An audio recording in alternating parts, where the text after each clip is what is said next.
All right, hit record. We're gonna start it in three. Now, go. Wait, what? Did you hit record? Yeah, we can edit that though. Okay. So whenever you're ready, I'm ready, man. do your intro. My intro is that there is no intro. I'm just another being wandering the universe. I'll put delete that. Do another intro. Come on, man. That intro took a lot of thought. Shit. What's up, everyone? What's up, y'all? This is Ali. This is Z. Back at what we're doing. We're doing another episode. We're just going to ramble about the universe. Shit. We're going to get high on our minds. Damn. I hope you're ready. Yep. Damn. What's going on? Good, man. Been thinking about a lot of stuff. It's been a while since we did this episode, these yeah. episodes. Yeah. Yeah. We have an audience finally. Yeah. Your brother Shaz is joining us.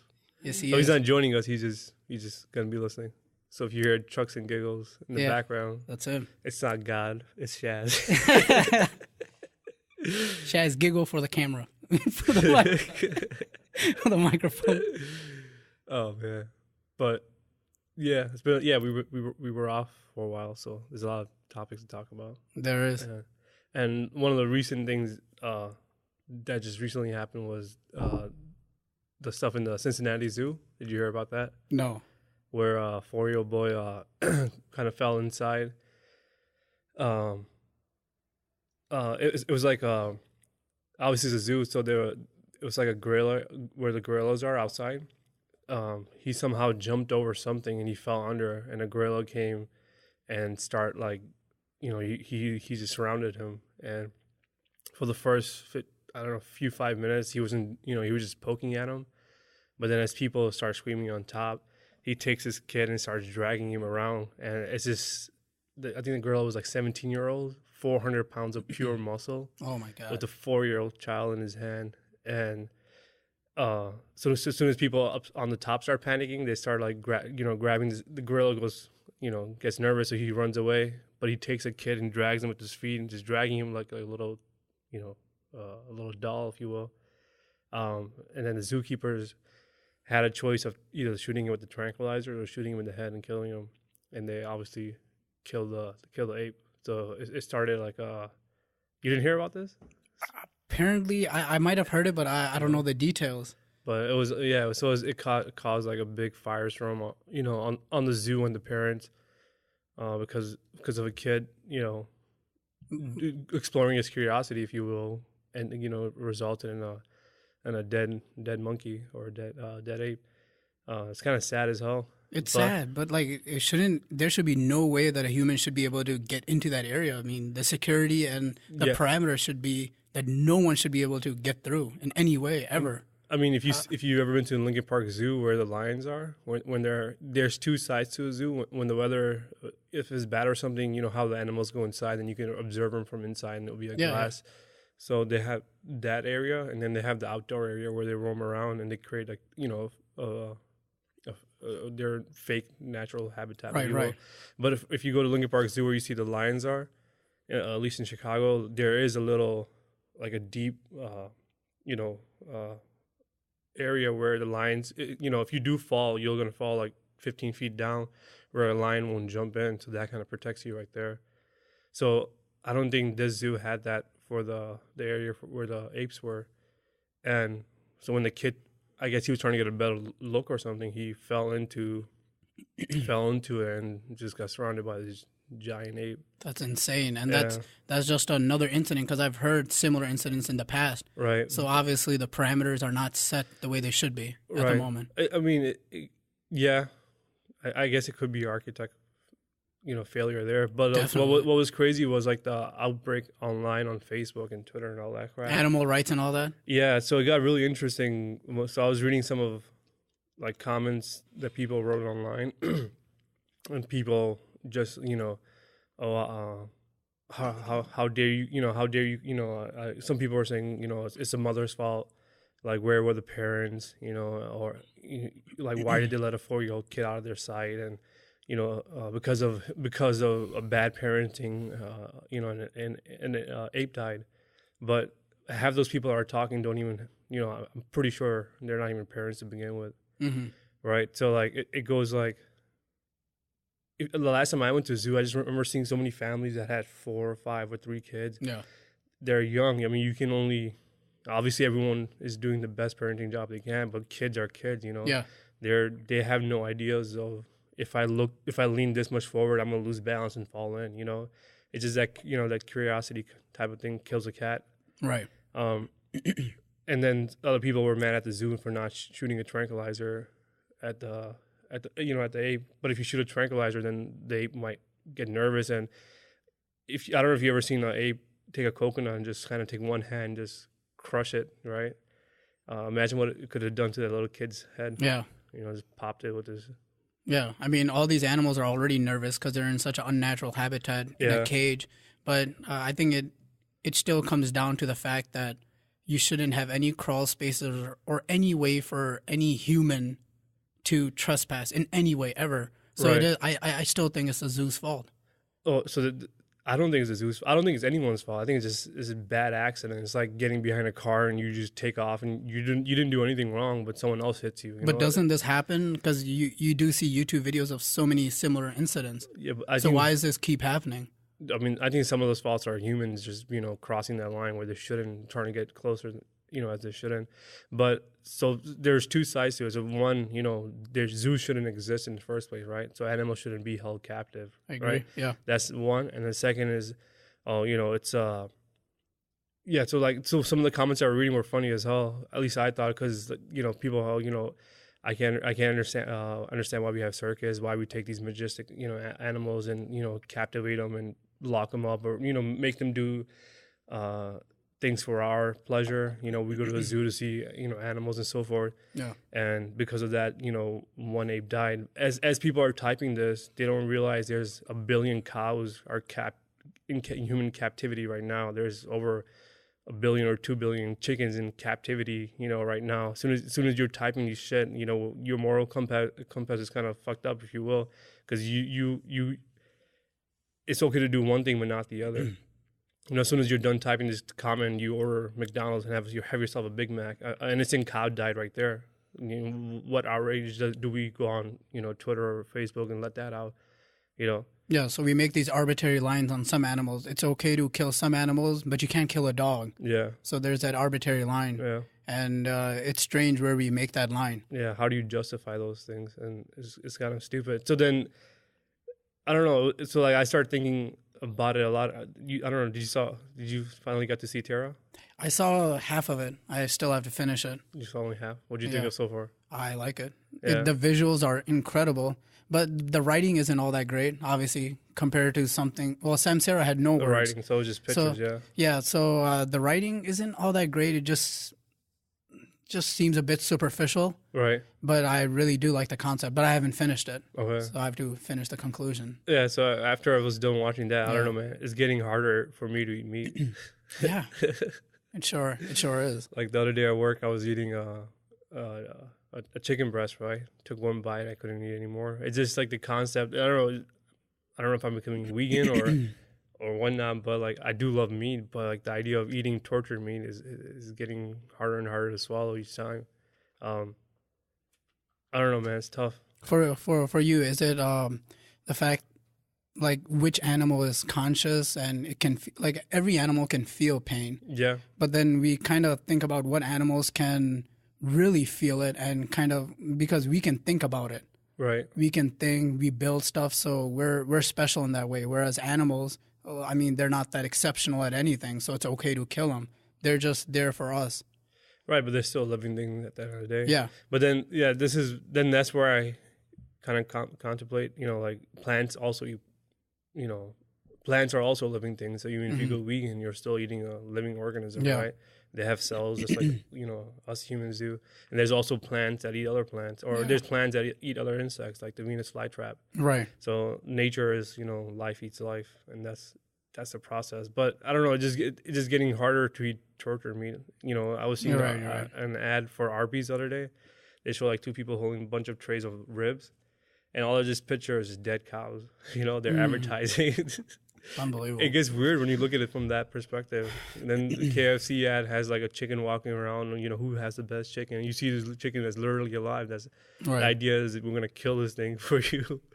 and we're gonna put some sauce and fry the shit out of it, and your taste buds are gonna go wild. Yeah, when we talk about stuff like that, for me it always comes back to what is right and wrong, of course, and whether we can make a justification for good and evil, and that like if certain animals are okay to kill, some are not, versus looking at it in a way that, forget about everything, just do what nature entails you to do. Or are we at a stage where we're conscious enough that we can make decisions and say, hey, you know what? No, we're not going to do what we've always done in the past. We're not going to do what our DNA is forcing us to do. We're going to make our own decisions. So, okay, you know what? Torturing meat, doing this is wrong. We're not going to do this anymore. We're going to do it this way. We're going to change the way we approach things. Or do we just follow our natural being? I mean, are we conscious so that we can evolve consciously even more to make these decisions? I mean, it could be that we develop this consciousness to make these decisions and go in a completely different way. Right. So yeah, like in the last 10 years, like animals have got more rights than they ever had, Yeah. So like there's certain places where you can obviously kill dogs. There's laws that protect, animal cruelty, like in US. So they do have rights, but the question is how much rights should they have, right? Should they have equal rights as humans? It sounds unimaginable to us, but so like the philosophical debate would be that, like for you and I in this room, you should treat me the way I want to be treated, right? So I shouldn't just grab a knife and stab you because you want to live as much as I do. So we create this mutual understanding that we're gonna take responsibility to be good human beings, and I'm not gonna do anything to harm you, and you shouldn't do that to me. So where that doesn't work with animals is because they can do that. You can tell a lion, don't kill me. I'm not gonna kill you, and you're not supposed to kill me. Let's have that philosophical agreement. They don't know any better. As you're talking, they'll kill you. Yeah, it seems like more than anyone, lions and animals absolutely have no free will. They're so embodied to their DNA and their code.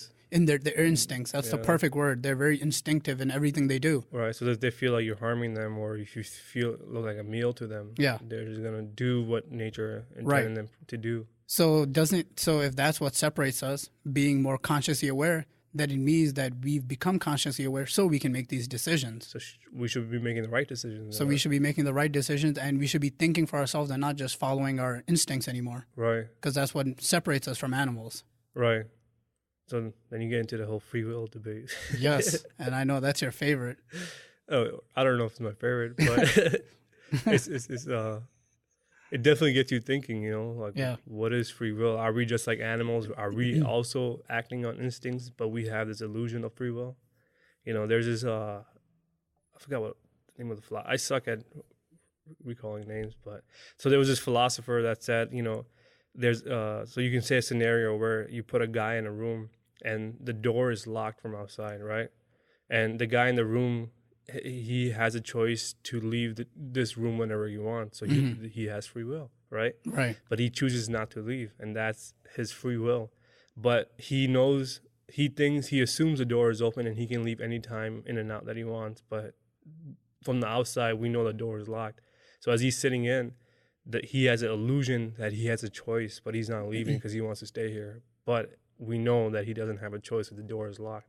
So I love that thought experiment that you talked about. So to me, that thought experiment tells me that there's a combination. There's layers to free will.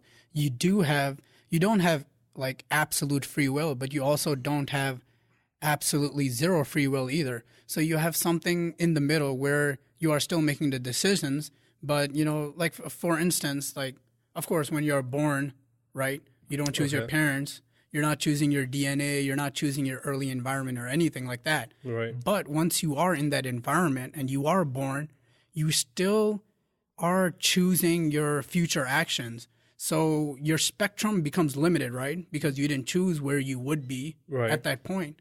So now you're here on this island, for example. Right. So now your spectrum is limited. But you still, within that spectrum, I believe you still have the free will to make your decisions. Well, Einstein would argue that you don't. And why not? So there's this thing called determinism, right? Right, so right. Einstein believed that the universe is predictable, right? So that means if I take a ball and I launch it based on my strength, velocity, the resistance, I can predict where the ball is going to land. Right. So the universe works. What he said was a cause and effect. There's a cause, and that effect is once you know what the cause is, you can do mathematics to measure that cause, and you can know what the effect will be. And that's what our brains are in a sense. Everything's already determined. We're just living it. So if you go back to the Big Bang, right, when this explosion happened, we don't know what the cause is yet, right? But what are we doing right now? We're studying galaxies and stars, and we're seeing how galaxies are flying one away from another, right? And as they're flying, we're solving the puzzle. We're seeing the effects of the cause that happened. Now we're working our way backwards. We're looking at it, slice by slice, and then we're rolling back, rewinding the universe, if you will, and we're getting back to a singularity where that cause first started. So when the Big Bang happened, it just set in motion a series of causes and effects, which led to Earth, which led to Milky Way, which led to this planet, which led to us being in that, the golden area to have atmosphere and life that led to having, all these evolutions that took place. So there's a cause effect in everything, and our brain is also structured that same way. We have a bunch of causes in us. Just the way we don't understand what the cause of the Big Bang was, we don't understand what the cause of our neurons' firings are. So we have this illusion of free will, but everything could be. And once you understand the cause of your brain, or the synapses, or we can predict what humans are going to do next. So there's a famous study called from, I think his name is Libet. The Libet experiments. Yeah. So what they do is they connect bunch of sensors in your head, right? And they will ask you, there's a clock ticking, so you have the free will to stop this clock whenever you want. Just hit the button, but choose at your discretion when you feel like doing it. So they'll sit there. As soon as they get ready to hit that button, right? The sensors on their head can measure that their brain decides 200 milliseconds before their conscious is even aware that they're about to make that decision. Yeah. So there is a predetermined decision made before your conscious is even aware that you're making that decision. So what is that? Okay, so I did read about these experiments, and they're very interesting. So so what it does is, for instance, like, say you're about to pick up a ball, right? Mm-hmm. So before you pick up the ball, there's already like a motor activity in your brain showing that you're gonna do this act of will, if you can say. Right. So, but before you do it, there's already activity in the brain. Mm-hmm. But to me, that shows more that it shows that decisions are made unconsciously, right? But it still doesn't show the source of that decision being made. Like I was reading about that, and because that's something that we already knew, that a lot of decisions are made unconsciously. Right. But then there's how's that free will then? But there is still the veto system as well. Once that decision reaches the consciousness, you have the ability to veto that decision and go the other way. I feel that's just an illusion playing on an illusion, So here you can do another experiment, right? Like anyone can go meditate for 5 minutes, and you can try to do this right now if you want. Okay. Close your eyes or have a phone and time it, right? Where are these thoughts that are coming from in your head? Are you willing these random thoughts on your own? They're just popping out on their own. Right. They're just random ideas.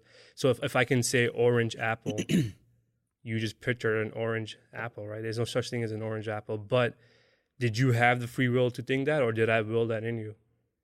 So I agree. So that's very interesting in that you almost have to think the thoughts before you can think them. You know what I mean? You can't, which you cannot do. So I agree with you on that point. But just to take a step back, when you said the whole throw the ball thing, and you kind of know the cause and effect relationship of that. Right. So, but before you throw the ball, what's going on there? So, okay, I understand you throw the ball and you know the effect, but what happens before you throw the ball? Okay.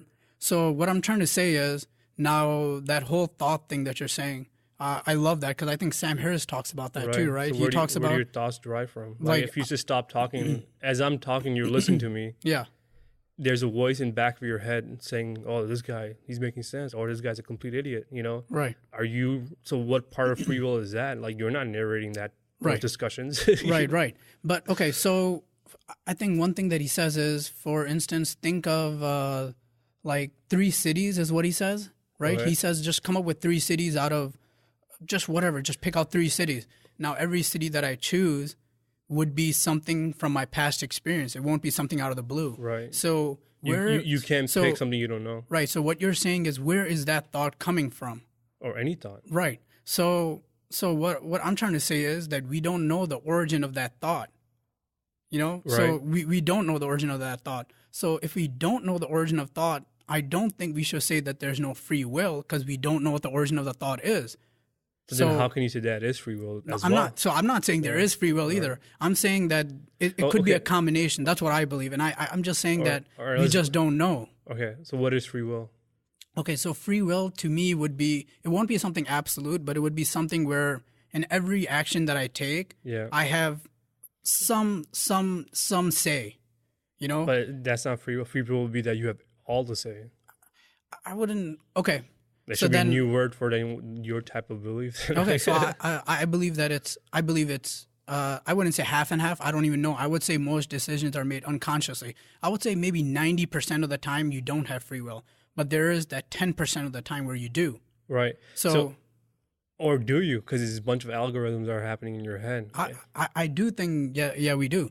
You know, like we talked about earlier, you don't choose your DNA, you don't choose your parents, you don't choose anything, you don't choose where you're born. But once you are born, you have this huge, imagine like all these layers and this big spectrum. Right. You do, so now you're limited in that spectrum, but inside that spectrum, you can still make choices. I just, for me, I honestly. But you have your own firsthand experience that you can choose to pick up this water, this, that, or you can get up and just go play baseball right now if you wanted. But you're only gonna. don't want to. You don't want to. But you're only gonna play. For instance, if you just got up here and just walked out the door for no reason, no logic, and started playing any sport, of course you will only pick from the sport that you know. You're not gonna just do whatever, right? Rugby, whatever, because you know That's the sport I know, though. You know, right? But see, you're still choosing from a spectrum. I think you have. I believe in limited free will is what I'm saying. It's limited. I'm not saying it's like completely open, but I think it's a mix. Interesting. So I was gonna say the problem with free will is, you know, when you, like, the stage that you're at, you know, ego comes in play. When you tell your ego there is no free will, ego's gonna be like, what the fuck? You know, what the fuck do you mean? What's the point? Yeah. You know, like, you can't tell me that. That's the biggest hurdle that everyone has, and, you know, accepting that I'm not playing, you know, such a major role in making these decisions. We all get butthurt, and then we don't want to be, you know, open to any ideas anymore after that. You know. So I was watching, I forgot the name on the YouTube channel, but I think his website is called actualize.org. I haven't seen all his other videos, but he was talking for an hour and a half I only saw about an hour of it. I didn't finish it, but he goes on, he says pretty cool things about, you know, free will, and then the steps that everyone kind of has to overcome to understand what free will really is and how much we don't really have it. And he's like, if you look at Zen masters, or if you look at, you know, Buddhists and whatnot, when they sit and they meditate, they understand the concept of not having free will. They understand the idea is to dissolve your ego, right? The idea is to become one unity, if you will, right? Because if you in an average human body, there's 37 trillion cells, right? 37 trillion cells that make up you. Right now, your heart is beating. Do you have any will in what pace your heart's going to be? No. Do you have any will? If you get infected with the virus, are you consciously aware of what your white blood cells are doing, and what your fever is turning up? And nope. Do you have any decisions of how you should fight the inner battles in your organs? No. You know, we're not aware of any of this. But as a unit, a human entity, we have 37 trillion cells that make up humans. And these 37 trillion cells has 100 trillion atoms that make up one cell. right? So how can our ego take claim of every decision that we're making? You know, Yeah. if you look at it from a microscopic or subatomic level, our atoms are, their universe is this cell, and they got to keep the cell alive, serve its purpose and continue. Mm-hmm. And then all these things add up, and I think they all play in a role in making decisions. Right. I don't think it's I making a decision. I think it's my whole body making a decision. Yeah, absolutely. So I agree with you there. I don't, when we think, oh, I'm consciously aware, there is a me or there is an I that I decide what my life is. And, as I'm talking to you, you are listening to the words I'm saying, not your body, but you. Yeah. And I think that's not true. I think it's a whole entity that takes a role in making decisions, So if I just say a random thing, what comes in, if I say purple kangaroos, it's a random. Yeah. What comes into your mind? Did you picture a purple kangaroo, or did you, I don't know, like, and then did you have any will in thinking of a purple kangaroo? No, because I said something and your brain reacted, right? So now take that into an everyday conversation. As we're talking, we're having chemical reactions. I'm willing ideas into your head, and you're having your past history respond to these ideas. Yeah. Your past reactions, your past understanding of the universe and life is reacting. Mm-hmm. I'm completely with you there. I just don't think the world is that black or white, though. Yeah. I don't think it has to be either one or the other. I don't think there has to be 100% free will or 100% no free will. I think it could be a combination. I really believe there is.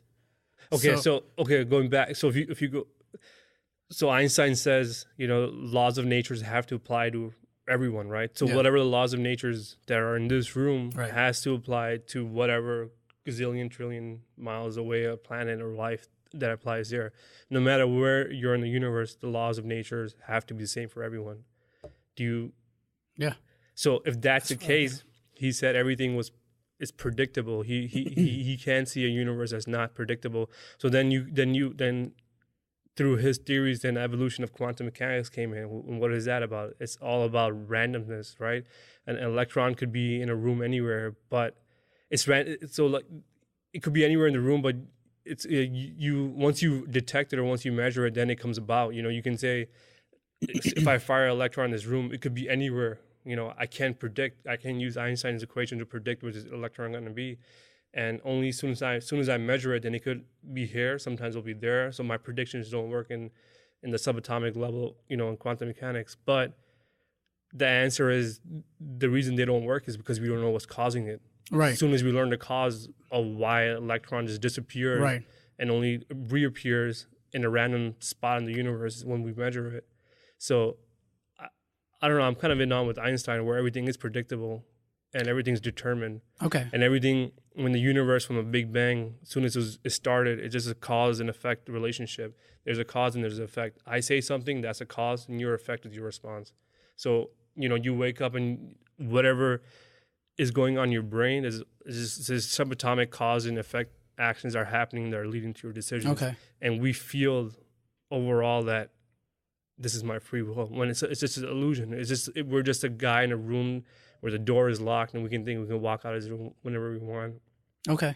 But that's not the case. I would personally lean more toward there being no free will if we can somehow unify the quantum physics theory with the theory of everything else. Because right now it's very separate, right? It's separate from the small, and the big is very separate, so it's not unified yet. It's separate because we don't know why electrons go random. Right. We can't predict them. That's exactly what I mean. We don't know. So what I'm saying is, until we do know, I'm still skeptical about that whole thing. Hold on, one thing. So if, just for instance, let's go back to the first experiment that you brought up, right? Right. The raising your hand or picking up the ball. Okay. Where you pick up the ball, before you pick up the ball, so there's motor activity in the brain. Right. So this is a fact, right? That we don't know what the origin is of that activity. Like, where is that information coming through? Right. So it is kind of a jump to say that, all right, hey, look, we don't know where that motor activity is coming from, and it's unconscious, which means that we have no free will. To me, that's kind of a jump.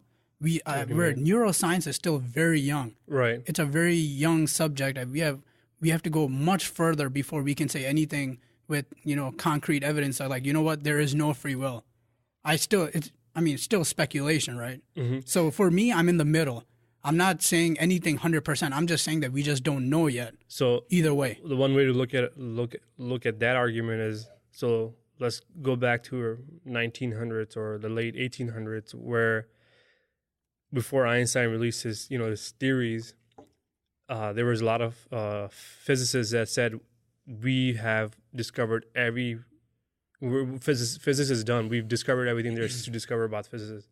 So based on that information and history right there, you would have been agreeing with them, right? Because we haven't discovered, Einstein hasn't come 5-10 years down the line to bring a special theory of relativity, and right, and that just changed the ball game of everything, right? Right, at that point, physics is a pretty matured subject as well, whereas neuroscience right now isn't. Right. So if we can just roll back, I think it was like the late 1800s, where physicists were saying that we've discovered everything there is to know about an atom. When he was wrong, there was quarks as his, and all the God particle and all that stuff, and that's leading to more discoveries and more ideas and more understanding of the universe.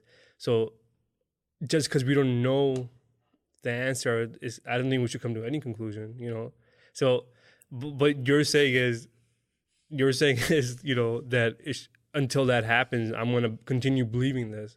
Where I say that's wrong. Well, I'm saying I'm going to continue staying in the middle, right, almost stay agnostic on the issue.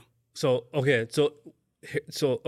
that regards, we know enough to say there isn't free will. We just don't know what the cause is. We're working our way backwards to find out the cause. So neuroscience is heading towards the concept that there is no free will. I think it's like I think it's a majority consensus where they will say we're just a cause and effect decisions that we make. It's just we don't know why it's causing that, right? So now they're working a way to figure out why that's happening. They're not trying to figure out a way of let's find another theory to give everyone, that idea of free will. I mean, but are we really? Okay, so we do understand there are systems inside of us, like the heart beating, the lungs, and all the neurons firing that we can say are unconscious, right? But I mean, if we go down to thoughts, who creates them, where they come from, we still have no idea where thoughts come from. Right. So are we really that far into the subject to make any claim? So I mean, then you can just take that same idea of thinking related to Big Bang. We have no idea what caused it. Yeah. Are we that deep into say, is there such thing as singularity? Until I have more information, I'm just going to be in the middle. Like, I'm going to believe there is a God, and I'm also believe there is a Big Bang. Hey, we do that with God. Yeah. I mean, I don't know about you. I mean, aren't you agnostic on the whole God issue? Like, if you were to get evidence tomorrow that absolutely proved that there was a God, you would probably change, I would think. Depending on what type of God. Or would you still say no, there isn't a God? I mean, yeah. If God came down from the heaven and walked right next to me. Yeah. So to me, like, neuroscience is still pretty young, and I'm still agnostic on that issue. Okay. I haven't seen anything that absolutely proves to me that we have no free will. So what about the people that are actually studying the subject and they say there isn't? Then I think there's both sides to it. Okay. If you look at both sides, there's Sam Harris is what Sam Harris is neuroscience, right? Right. So he says the majority of the people, based on his colleagues. So, but to me, he's a lot deeper into the subject than I could ever hope to be. So he always starts at the thought, right? Right. But he doesn't go before that. So I'm wondering, where does that thought even come from? Right. Just because we don't. So So exactly to your point. Like you cannot. For instance, you can. Conversation right here. So we don't know where the thought is coming from, right? So how's that free will? No, I'm not saying that. So that's exactly what I mean. Right. We don't know where that thought comes from. Right. So does that mean there's no free will? Yeah. That's like saying you're not willing that thought. To me, that's like looking up into the sky and seeing lightning and being like, "Oh, it's lightning. I don't know what the hell that is. There must be a God." But we do know where the lightning comes from. Yeah, now we do. So now we can make that assumption. We can make those statements based on fact. So, what us knowing where this thought that so your thing is we don't know where this thought is coming from, right? Yeah. And what I'm saying is we don't know, and that's not free will. Because if you don't know, then how that's free will? But your argument is I don't know where it's coming from, and just like the example of lightning, one day we figure out where it is coming from, right? That doesn't change the concept. It's still not you're still not free. You're not willing it. Yeah, that just still doesn't change. Even though if we have an answer, it doesn't change the idea that you didn't will this thought. It just randomly appeared.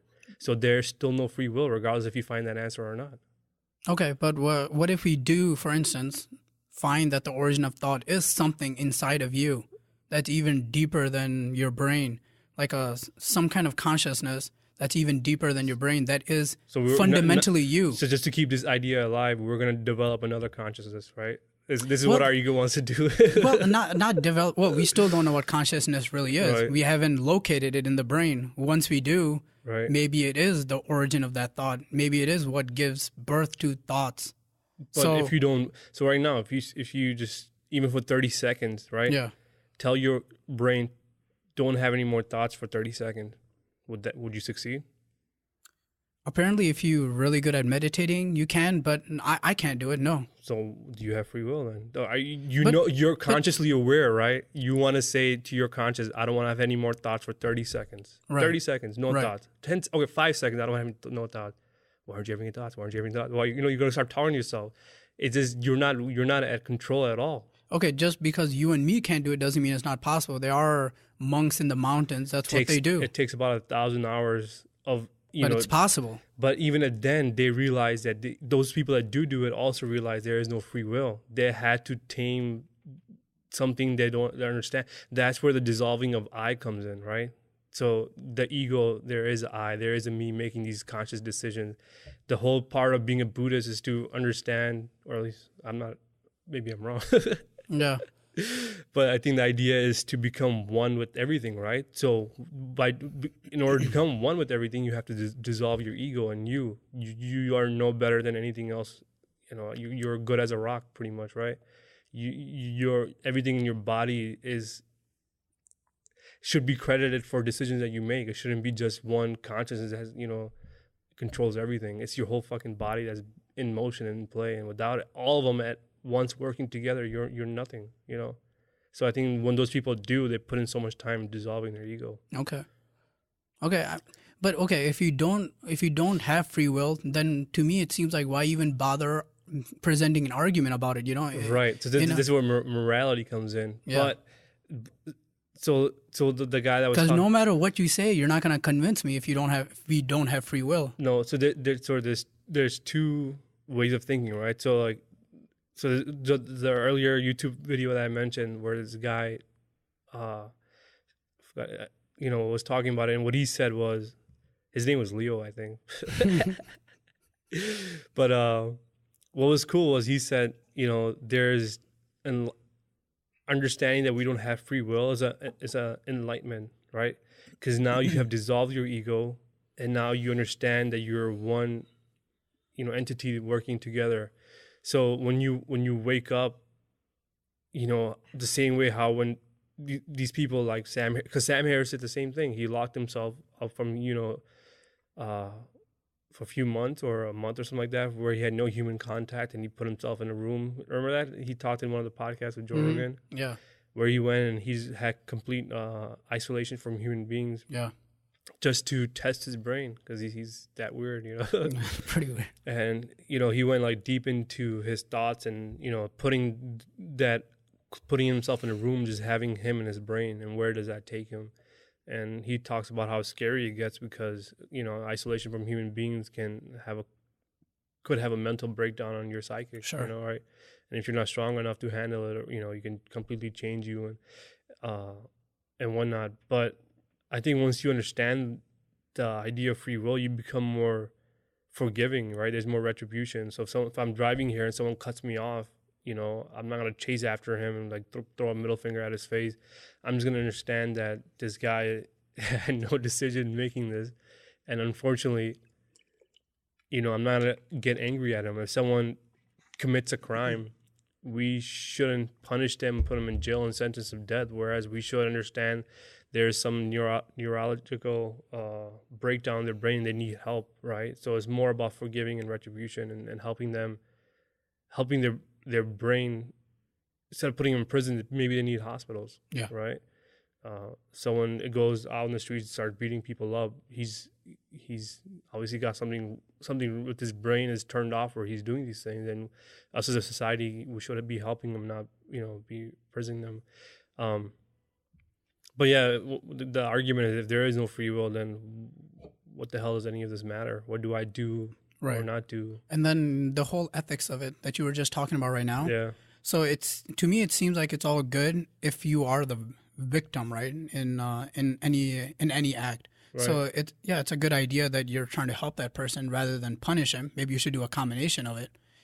But in any way, instead of just putting him in jail, you put him in jail, but you also try to help him get out of that situation or that environment. But now, if you are the perpetrator who's doing these things, then don't you kind of also have a free reign? Like, oh, I don't have any free will. Right. So I think it's better to believe, even if it's an illusion. Right. Just to say, it's better to believe that we have free will than not. Because then what about all the criminals? There's no responsibility anymore, and you just do whatever the hell you want. I think I disagree. I mean, we still should put laws. I mean, like you said, it's an illusion, right? So we already have laws in place, so it should be the same. If it's an illusion. I think it's an illusion. Disagree there. I mean, life's an illusion. I mean, you seeing me right now is an illusion, right? You know, you hearing me that's an illusion. Like, even if it is an illusion, it's pretty real to me. Subjectively, it's right, and it's as real as it gets. And that's what free will is. Yeah, it's an illusion. So, but I mean, right now we have laws in place, so we should continue society as the same way. I don't think it takes away from life. It makes you, if you can understand why you don't have free will, I think you have a better understanding of your brain. You have a better understanding of your cells, your atoms. There's more deeper appreciation of whatever this is you're given, right? So I think you make the most of it. Mm-hmm. Yeah, I'm not making any decisions, but my life is continuing the same way, before and after. So you're saying nothing really fundamentally changes, like. But your appreciation and your understanding of your co-human beings that reside with you, and you have that better understanding. Right. As soon as you see a different race, you don't judge them. You don't. As soon as you hear a different language, you're not. But you can't help it. You're going to judge them because that's in your DNA. Nope. You're gonna judge people because you need to have information for the future. I disagree. I think the more information you have. So when you see somebody on the streets and it's someone of a particular way that he's dressed, you're saying you don't judge him at all? No, I just understand because he was born in a specific time period from a certain region, certain. But family. You still judge them. That's not. I mean, judging will be, oh, look at that dude, or look at it's just not really judging them. Okay, but you said you still go to the fact that, okay, he grew up in this environment. This is why he is this way. Right. But you're still judging that he is this way. That's not judging. That's understanding, I think. I would say it's a combination of those two. I mean, if I understand how it rains, I'm not judging how it rains. Well, you understand them and then you judge them. Nah, I don't. I think you're judging me. Yes, I am. Well, going back on that point that you made earlier, I agree with you there. So, when you have a criminal, whatever act he did, right? As a society, we should be helping them and punishing them, right? So even if we learn later on that, hey, we don't have any free will, that doesn't mean we just let them off the hook.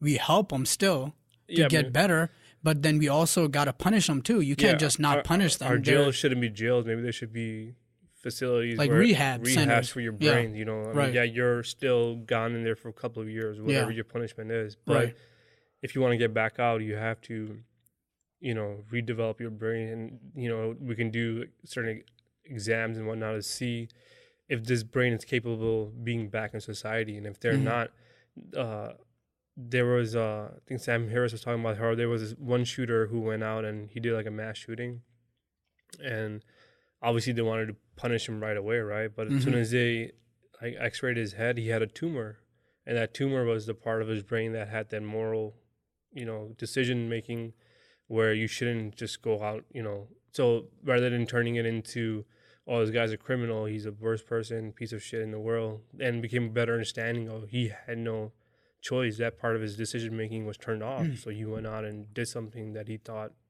was okay to do.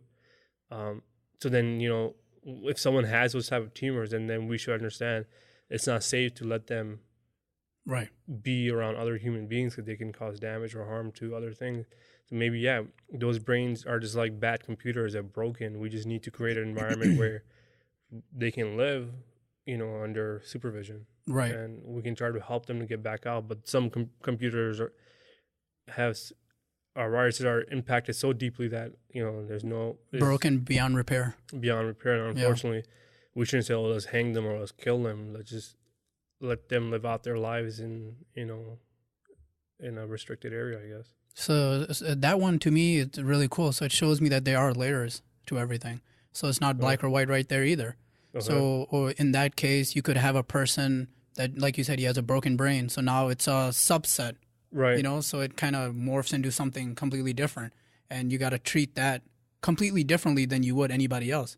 So so if we think the universe we can determine like the cause and effect. Mm-hmm.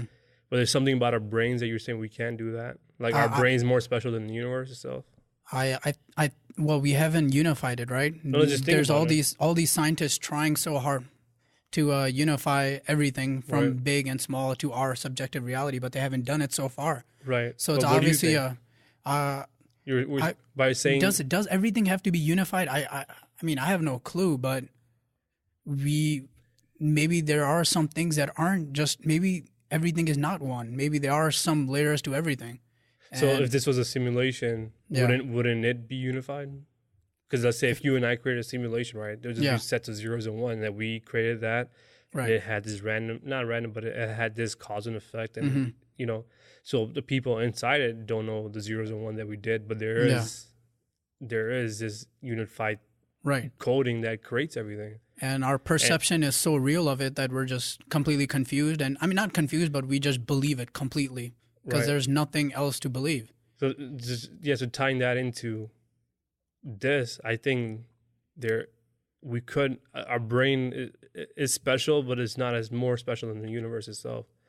That's just the ego coming in saying, I am more free will than the universe itself. Right, because the brain is a product of the universe. Right. So not the other way around. Yeah. So or is it? That's a whole nother thing. Yeah. Though. So you can go pretty deep in saying that everything and anything is only inside your head. Yeah. And if someone's listening to us, we're just in your head. We don't exist in real. Yeah. Right. Like you don't exist, I don't exist. Whoever's listening to this, we just exist in your head. You created this. You created this podcast. You created us talking. Could be. And we're just part of your imagination. Yeah. And that imagination to you is so real. Yeah. But that's another creepy ass topic. Like There's that one thought experiment that says that if you had the choice of knowing that you could, like, you go to a science lab in the far future and you have the choice of pretty much getting everything you ever wanted in life, and you could design your entire life. Mm-hmm. Okay, and you give it to this scientist and programmer, and he's able to create your entire simulation, and you go into that simulation and you just sit in a tank and your brain's plugged into it. But as soon as you go into the simulation, you completely forget about your reality, that it even existed, and you're just plugged into this other reality. Right. And like without any forever for your life, without ever knowing what happened in your past reality, would you do it? Because when you're in that simulation, everything would be extremely real. Every success, you could become an NBA star. Yeah. You could do everything you ever wanted, but it won't be real because it's a simulation. However, when you're in the simulation, you would think it's the most real thing ever, just like right now. Yeah. And would you do it? Would you do that? I mean, if there's no coming back from it? When you die, I guess you wake up and you realize, oh, I'm back in my shitty world. Oh, then I would do it. You would do it, right? Yeah. So, I like that thought experiment. I'll be wearing it right now. Could be, yeah. Could be.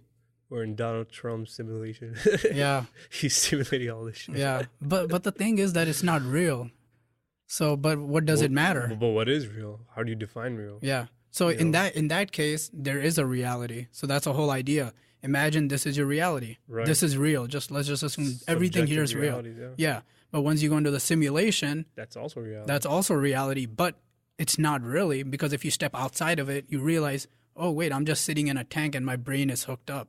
But not when you're in it though. But when you're in it, everything is real. Then that's a reality. Then that's reality for you at that point. It's relative. So whatever your relative reality is, that's your reality. So you would do it knowing even from the outside that it's not real, but it is once you're in it.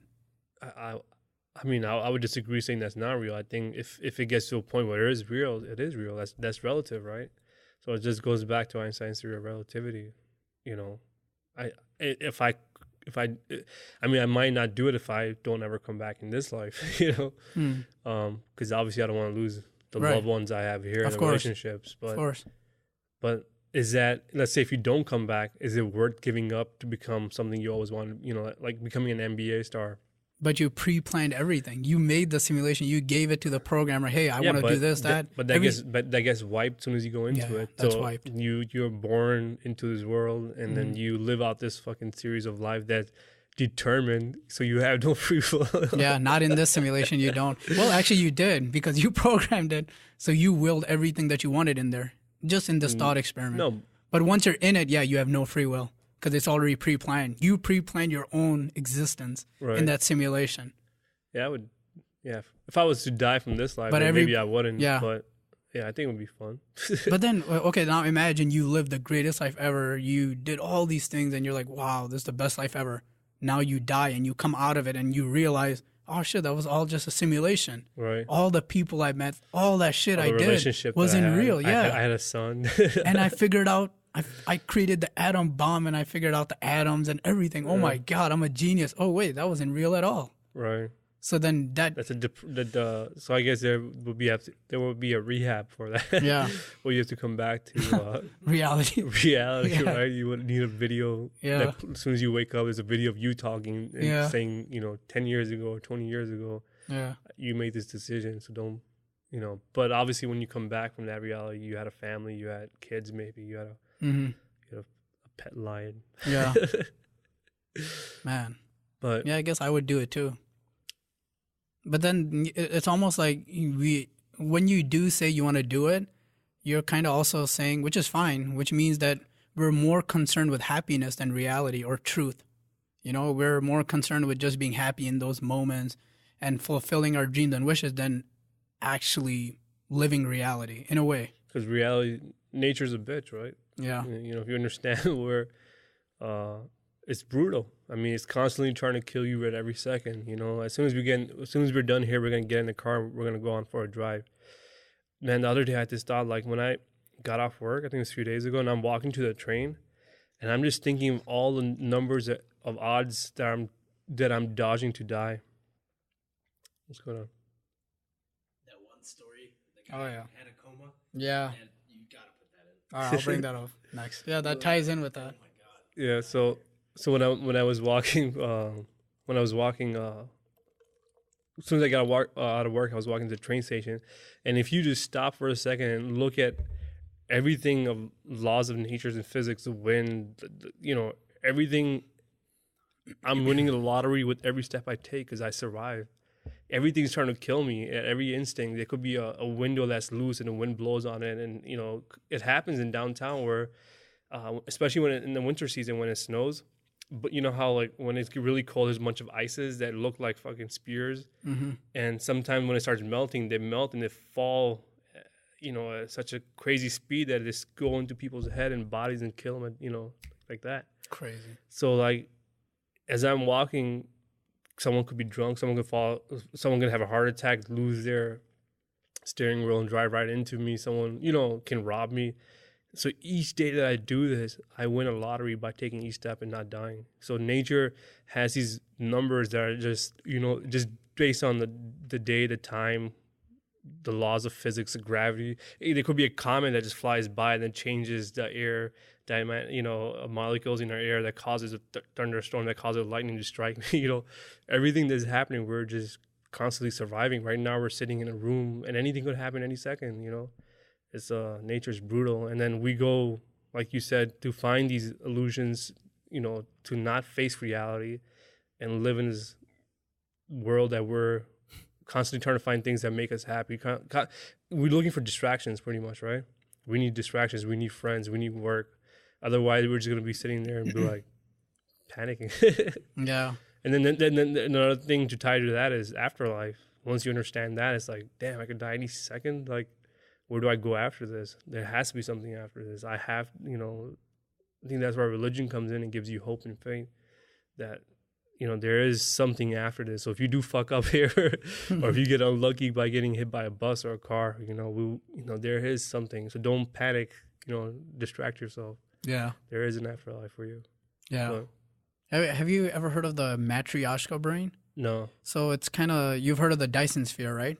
No, I'm not. Okay, so what it talks about is it's like a type 2 civilization which can kind of use the energy of its entire like galaxy in a way. Okay. So it would be built around the sun, and it would be able to create a computer of such crazy computing power that the entire species of that mega structure around the star system could pretty much create a simulation and just transport their consciousness into that simulation.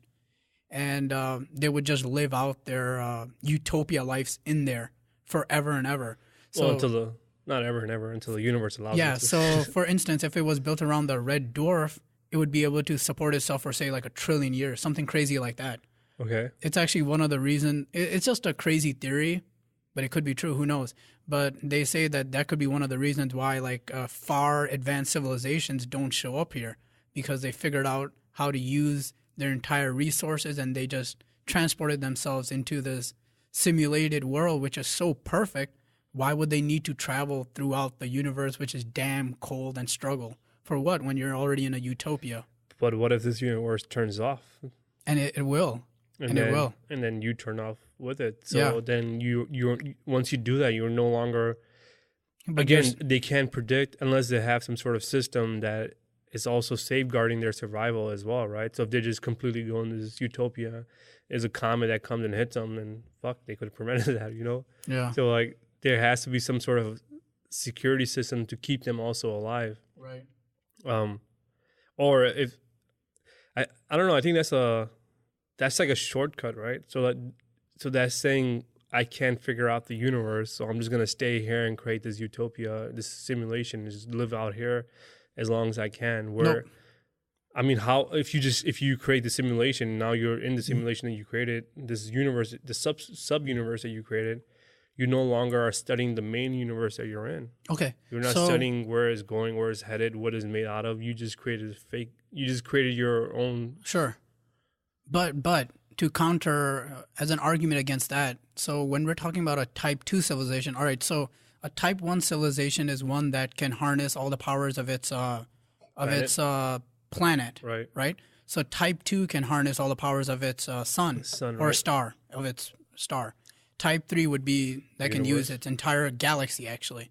Okay. So when we're talking about a type 2 civilization, we are talking about an advanced race that has figured out everything about its galaxy. So for instance, we are a 0.73 civilization. So we're like nothing right now. We're not even a type 1. So if we're talking about a type 2 civilization, they have figured out their corner of the galaxy. But they haven't figured out how to go to the speed of light. They haven't figured out how to jump wormholes. They haven't figured out how to reappear and not appear. They haven't figured that out. But yeah, they did figure out enough to create something that advanced that we can't do. I agree with that. But then I just feel like as soon as you lock yourself in that bubble, then you're no longer going to be developing yourself anymore, right? Yeah. So you have created a simulation of a universe that you're going to live out this happy life, but no longer is your research and development is continuing unless they have something. So then someone has to sit back and do R&D to keep this engine running. Right. And maybe they have an option to go in and out of this utopia. Absolutely. Because what's the point if you can't protect it? What the fuck's the point? Maybe they're lost in their simulation and time has just been, it's gone. They don't even realize that the end is near or it's 1 trillion years away, whatever it is. Yeah. Wait, how far are we into this podcast right now? God knows. God knows. About an hour. An hour. Okay, cool. Yeah, 59 minutes. Did you have anything else that you wanted to talk about free will a little bit before I get into the Fermi paradox? Go ahead, man. If I can tie it back, I'll tie it back. Okay, so I took a lot of notes on the Fermi paradox. So I was reading the Wait But Why article. So that's my main source. And then I also... What the hell is Wait But Why? Wait But Why is one of the greatest blogs on the internet. And everyone should go check it out. Relative to the universe. So it's the best blog in the universe. So, basically just looking at the night sky, when you just kind of look up, right? Yeah. You unquestionably start to, okay, not everyone, but I wonder, like, where the hell is everyone, right? Why are What do you we, mean? Where is everyone? Everyone's right next to you. right? Like, I mean, like, where are all the aliens? Okay. Okay, so what the Fermi paradox basically starts with is the idea that, of course, the universe is like unbelievably big, right? Now, there are 100 billion galaxies in the observable universe, each with 100 to 1,000 billion stars. Right. And we also now know, of course, that planets are very common. They're everywhere. Yeah, almost each star has its own solar system. Yeah. Right? So there are probably, according to estimates, there are trillions and trillions of habitable planets similar to Earth in the universe. Or we can say it's infinite because the universe is infinite. You could, yeah. So there you go. If you, yeah, that's even better. That makes a Fermi paradox even crazier, because there is an astounding amount of like opportunity for life to develop and exist. So shouldn't the universe be like teeming with, you know, life and like aliens? Shouldn't there be like spaceships flying left and right? Like Star Wars. Or yeah, like Star Wars. Trek, Yes. they have different galactic. Yeah. Or yeah, Mass Effect. like Mass Effect, yeah, or anything like that. So where the hell is everyone? So the cool thing, okay, not cool. This is actually the sad thing. We're the Reapers.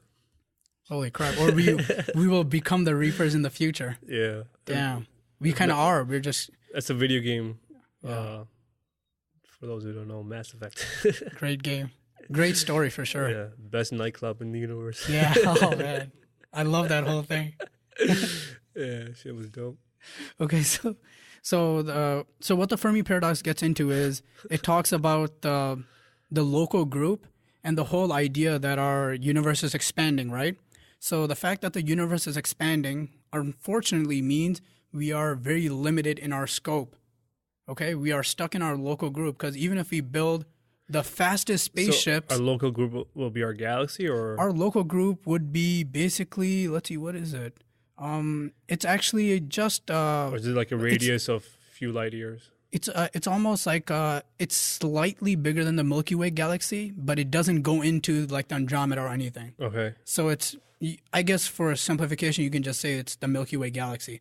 That's our local group, Okay. which we're limited to, because even if we build like super fast hyper ships, Yeah, we can't live that long. yeah, We travel. we can only, because even then it would take us billions of years to reach a nearby galaxy.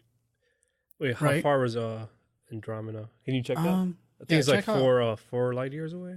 No, 4? It's got to be more than that. it's four, something in the number 4 in there. Forgot. But anyway, like one light year, so it's all relative, right? So for us human beings, 1 year is 365 days, because that's Yeah. how long the Earth orbits the sun. So based on that date, we can calculate it. Then we measure and we can say how long does the light, how far does the light travel in a year? And I think it's like 6 trillion miles. So 6 trillion miles. That's fucking crazy. Holy shit. 2.5 million light years away. How much? Andromeda. 2.537 2.5 trillion? million. Holy shit. Okay, yeah. Million it was what? Yeah, it's not Million far. years? 537 million light years away. Yeah. Light years. Yeah. Holy So shit. then you take that and you times it by 6 trillion miles a year. Wow. Yeah. That that's is not so far. So I did this math once. Remember I was showing it to you guys? I don't know if you remember. On the Excel? Yeah, the Excel sheet. Oh, yeah. Of course we remember. So what I just did, if you take 365 days and Yeah. you put 6 trillion miles and you divide, you break it down to a second, to a day, and whatever, right? And then, so you can say, if an average human being lives, 75 years old, and with our current technology, I think the fastest thing that we ever sent was like what's that satellite that first went out of the Kepler belt that we sent, Curiosity, or no? I think Curiosity is the new one. I the one forget that the name, went- man. I forget the name. You could probably check it. But it travels, I think, like 18,000 miles. Yeah. Because like with the universe, the way it's floating, the satellite, it goes. Damn, I wrote it down somewhere too. But even at that speed, if we were to go, our current airplanes go only 500 miles per hour. Yeah. Light goes. Right.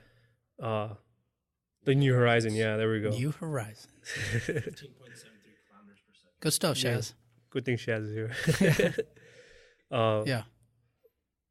but like our airplanes travel 500 miles Mm-hmm. per hour. Light travels 300 million miles per second. So if I snap my finger, that's 300 million miles that the light has traveled.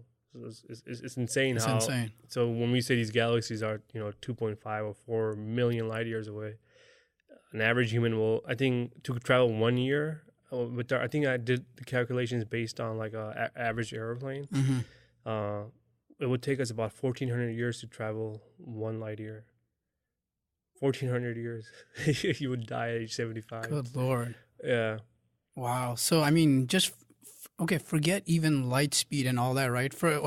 Even forget airplanes of today or fighter jets, supersonic jets, which are super fast. And just think about like But even building, with those, it would take us 1,400 it will take us a long years. time. Yeah, that's what I'm saying. So even if you build these crazy fast spaceships that are going even half the speed of light, we're still talking a billion years Oh, just to get there to a nearby galaxy, the Andromeda. and the reason they say we can never ever travel the true speed of light is because light is massless. So how can we become massless? because we have mass, right? So we can only travel 99.9 speed. Theoretically, that's the only fastest we can go. Because in order to go to 100%, light has no mass. It's just pure energy. So how can a human being turn into how would it once the ship stops? How are you going to come back to being you? Yeah. You'll be just a blob of atoms, Right. just splatter all over the place. Right. So our only hope is wormholes, just bending space itself and just kind of cutting through all that space and arriving on the other side like It would this. have to be something faster than the speed of light. Yeah. So imagine this. Neil deGrasse Tyson talks about this. So imagine that you create a wormhole and you bend space and you can go through this wormhole and you can end up on the other side of the universe. So while you're going through that space and you look back, you can look back at millions of years. You can just gaze upon millions of years. It's just time. So check this out. Like kind of like Interstellar, you could look back and you could see yourself making that journey. Yeah, when you left. And you would see yourself beginning that journey. Now that would be trippy. You could even meet yourself if you wanted to. Yeah, you'd be really far away. Be like, hey. Yeah. And you would not react. You would not react to yourself because you're just, what the hell is that? That light is like frozen there. You're going so fast. Your image is there. It's not conscious or what the hell is going on there? It's just the way to understand that is if light, if I snap my fingers and light travels 300 million miles a second.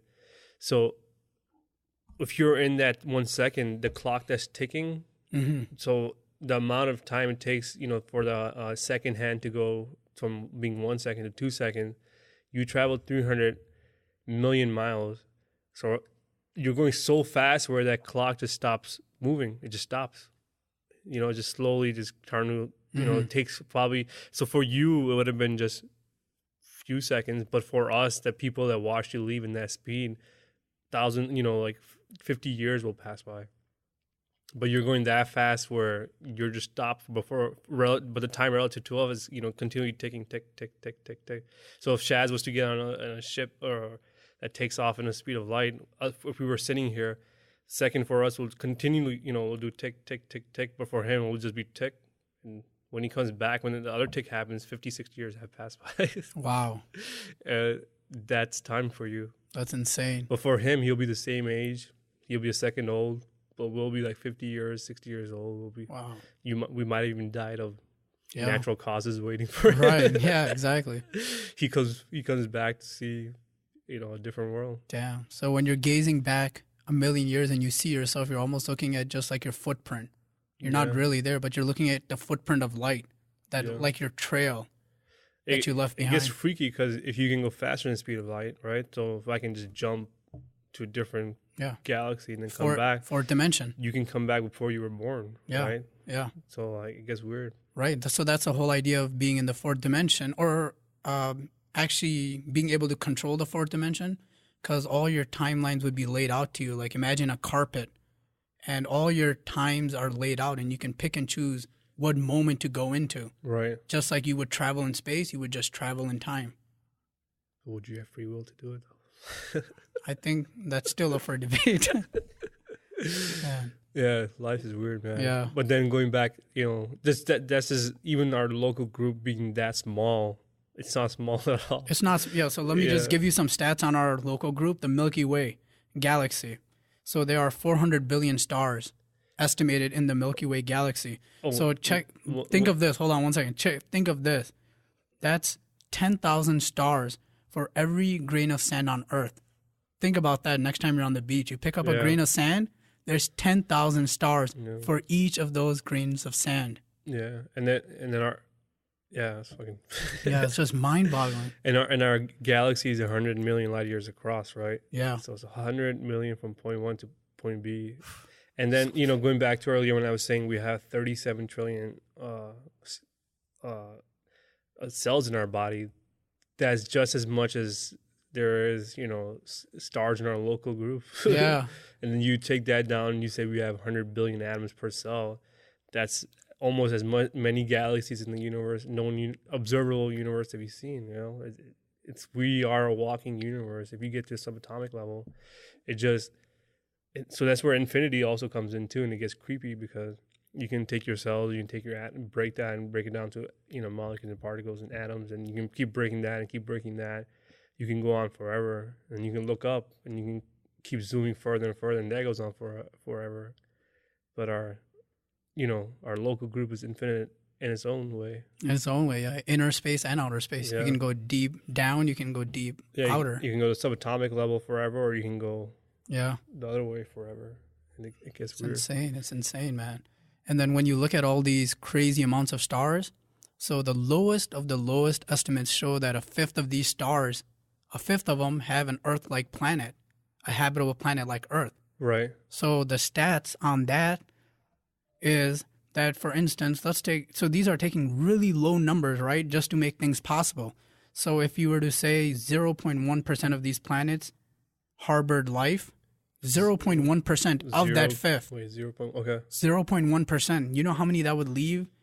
That would leave 1 million planets with life in just a Milky Way galaxy. Mathematically, that's what would be happening. So where are our neighbors? Where the hell are they? They're probably mowing the lawn. Right.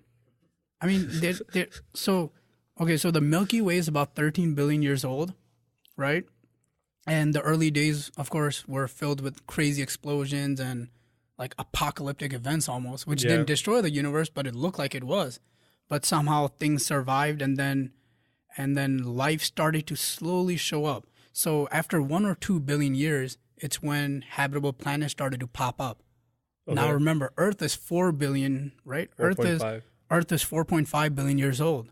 So imagine that. If you have planets popping up with life, possibly, going mathematically, after 1 to 2 billion years, there's a 2 to 3 billion year gap before Earth shows up. Yeah. So what about all the other planets that had like trillions of chances to have life? Yeah. So that makes the question of where is everybody, where are the aliens, even more puzzling.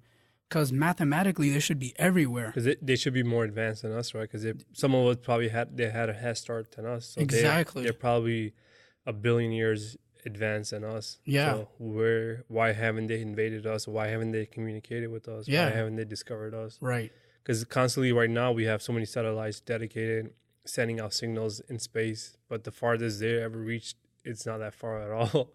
I forgot the true miles, but they only went a couple 100,000. Yeah. I don't know. I think it's a very low number. It's like not even 1%. It's less than 1% of our Milky Way galaxy where our signals have traveled. Not even 1, I think it's probably. Yeah, less than 1. Less than 1. It's like 0 point something. Probably probably 1 million miles, a couple million miles, but obviously not 1 light year, which is 6 trillion miles. Yeah. So they've only gone so far. I mean, our radio signals cannot even reach these people. Right. And even if it was to reach them, what's to say they've developed the same technology as us, and they're probably sending us signals that we haven't developed to read. So maybe if they're like bats and they don't see or they don't hear, they don't use radio waves, they use some other type of waves. Maybe they're sending us light signals, light waves. Absolutely. I really like this one thought experiment which talks about you walking into an office building. Okay. And you have a walkie-talkie, and you start sending messages through the walkie-talkie, and you get no message back, of course, because everyone is using cell phones and they're texting. Right. And you just assume that the office building is empty. So that could be something that's going on, like a miscommunication. Yeah, we're just it's just like it could be outdated technology or some technology that we haven't advanced or discovered. So the universe is it's a crazy playground, right? And you just whatever you figure out. I mean, we figured out radio waves because we needed. It came useful in time of war. It came useful, when we came to America to communicate. I mean, we were trying to always discover a way to communicate back with, Europe or, Asia, whatever, to make things easier. So, like, scientists were working on a way to figure out a hack. So it just depends on what dice was rolled for them and what they needed to discover to make their evolution of, surviving in nature successful. So everything that we're discovering right now is to help us survive pretty much, right? Right. And make life convenience. Before we used to travel with boats, but it took forever to get, from America to Europe or America to India or Africa. The voyage was long. It was just not convenient. If you had a business or work, you couldn't go. So the idea of flying was always there. And then, so now the idea is to go to other planets, go to Mars to see if there's life there. If we can figure out if there's life there, then it has, go to your point, the other even million planets that are out there also has life. So where is our curiosity going to take us? Where do we just stop and say it doesn't matter, this is good enough, or do we continue on this journey of curiosity and find out what are these other civilizations doing? But if we do invade them, or if we get there first, what's the most likely scenario? I think it's Avatar. We take their resources, because this becomes a game about resources, right? Everywhere. I mean, you can just look at our own history of Earth when Columbus invaded, or Alexander the Great. Anyone that goes to a new land, right? They invade, and they tend to be after the resources, and it's never for good intentions. Yeah, Neil deGrasse Tyson says it best. If you ever see a spaceship or UFO land, run the other way.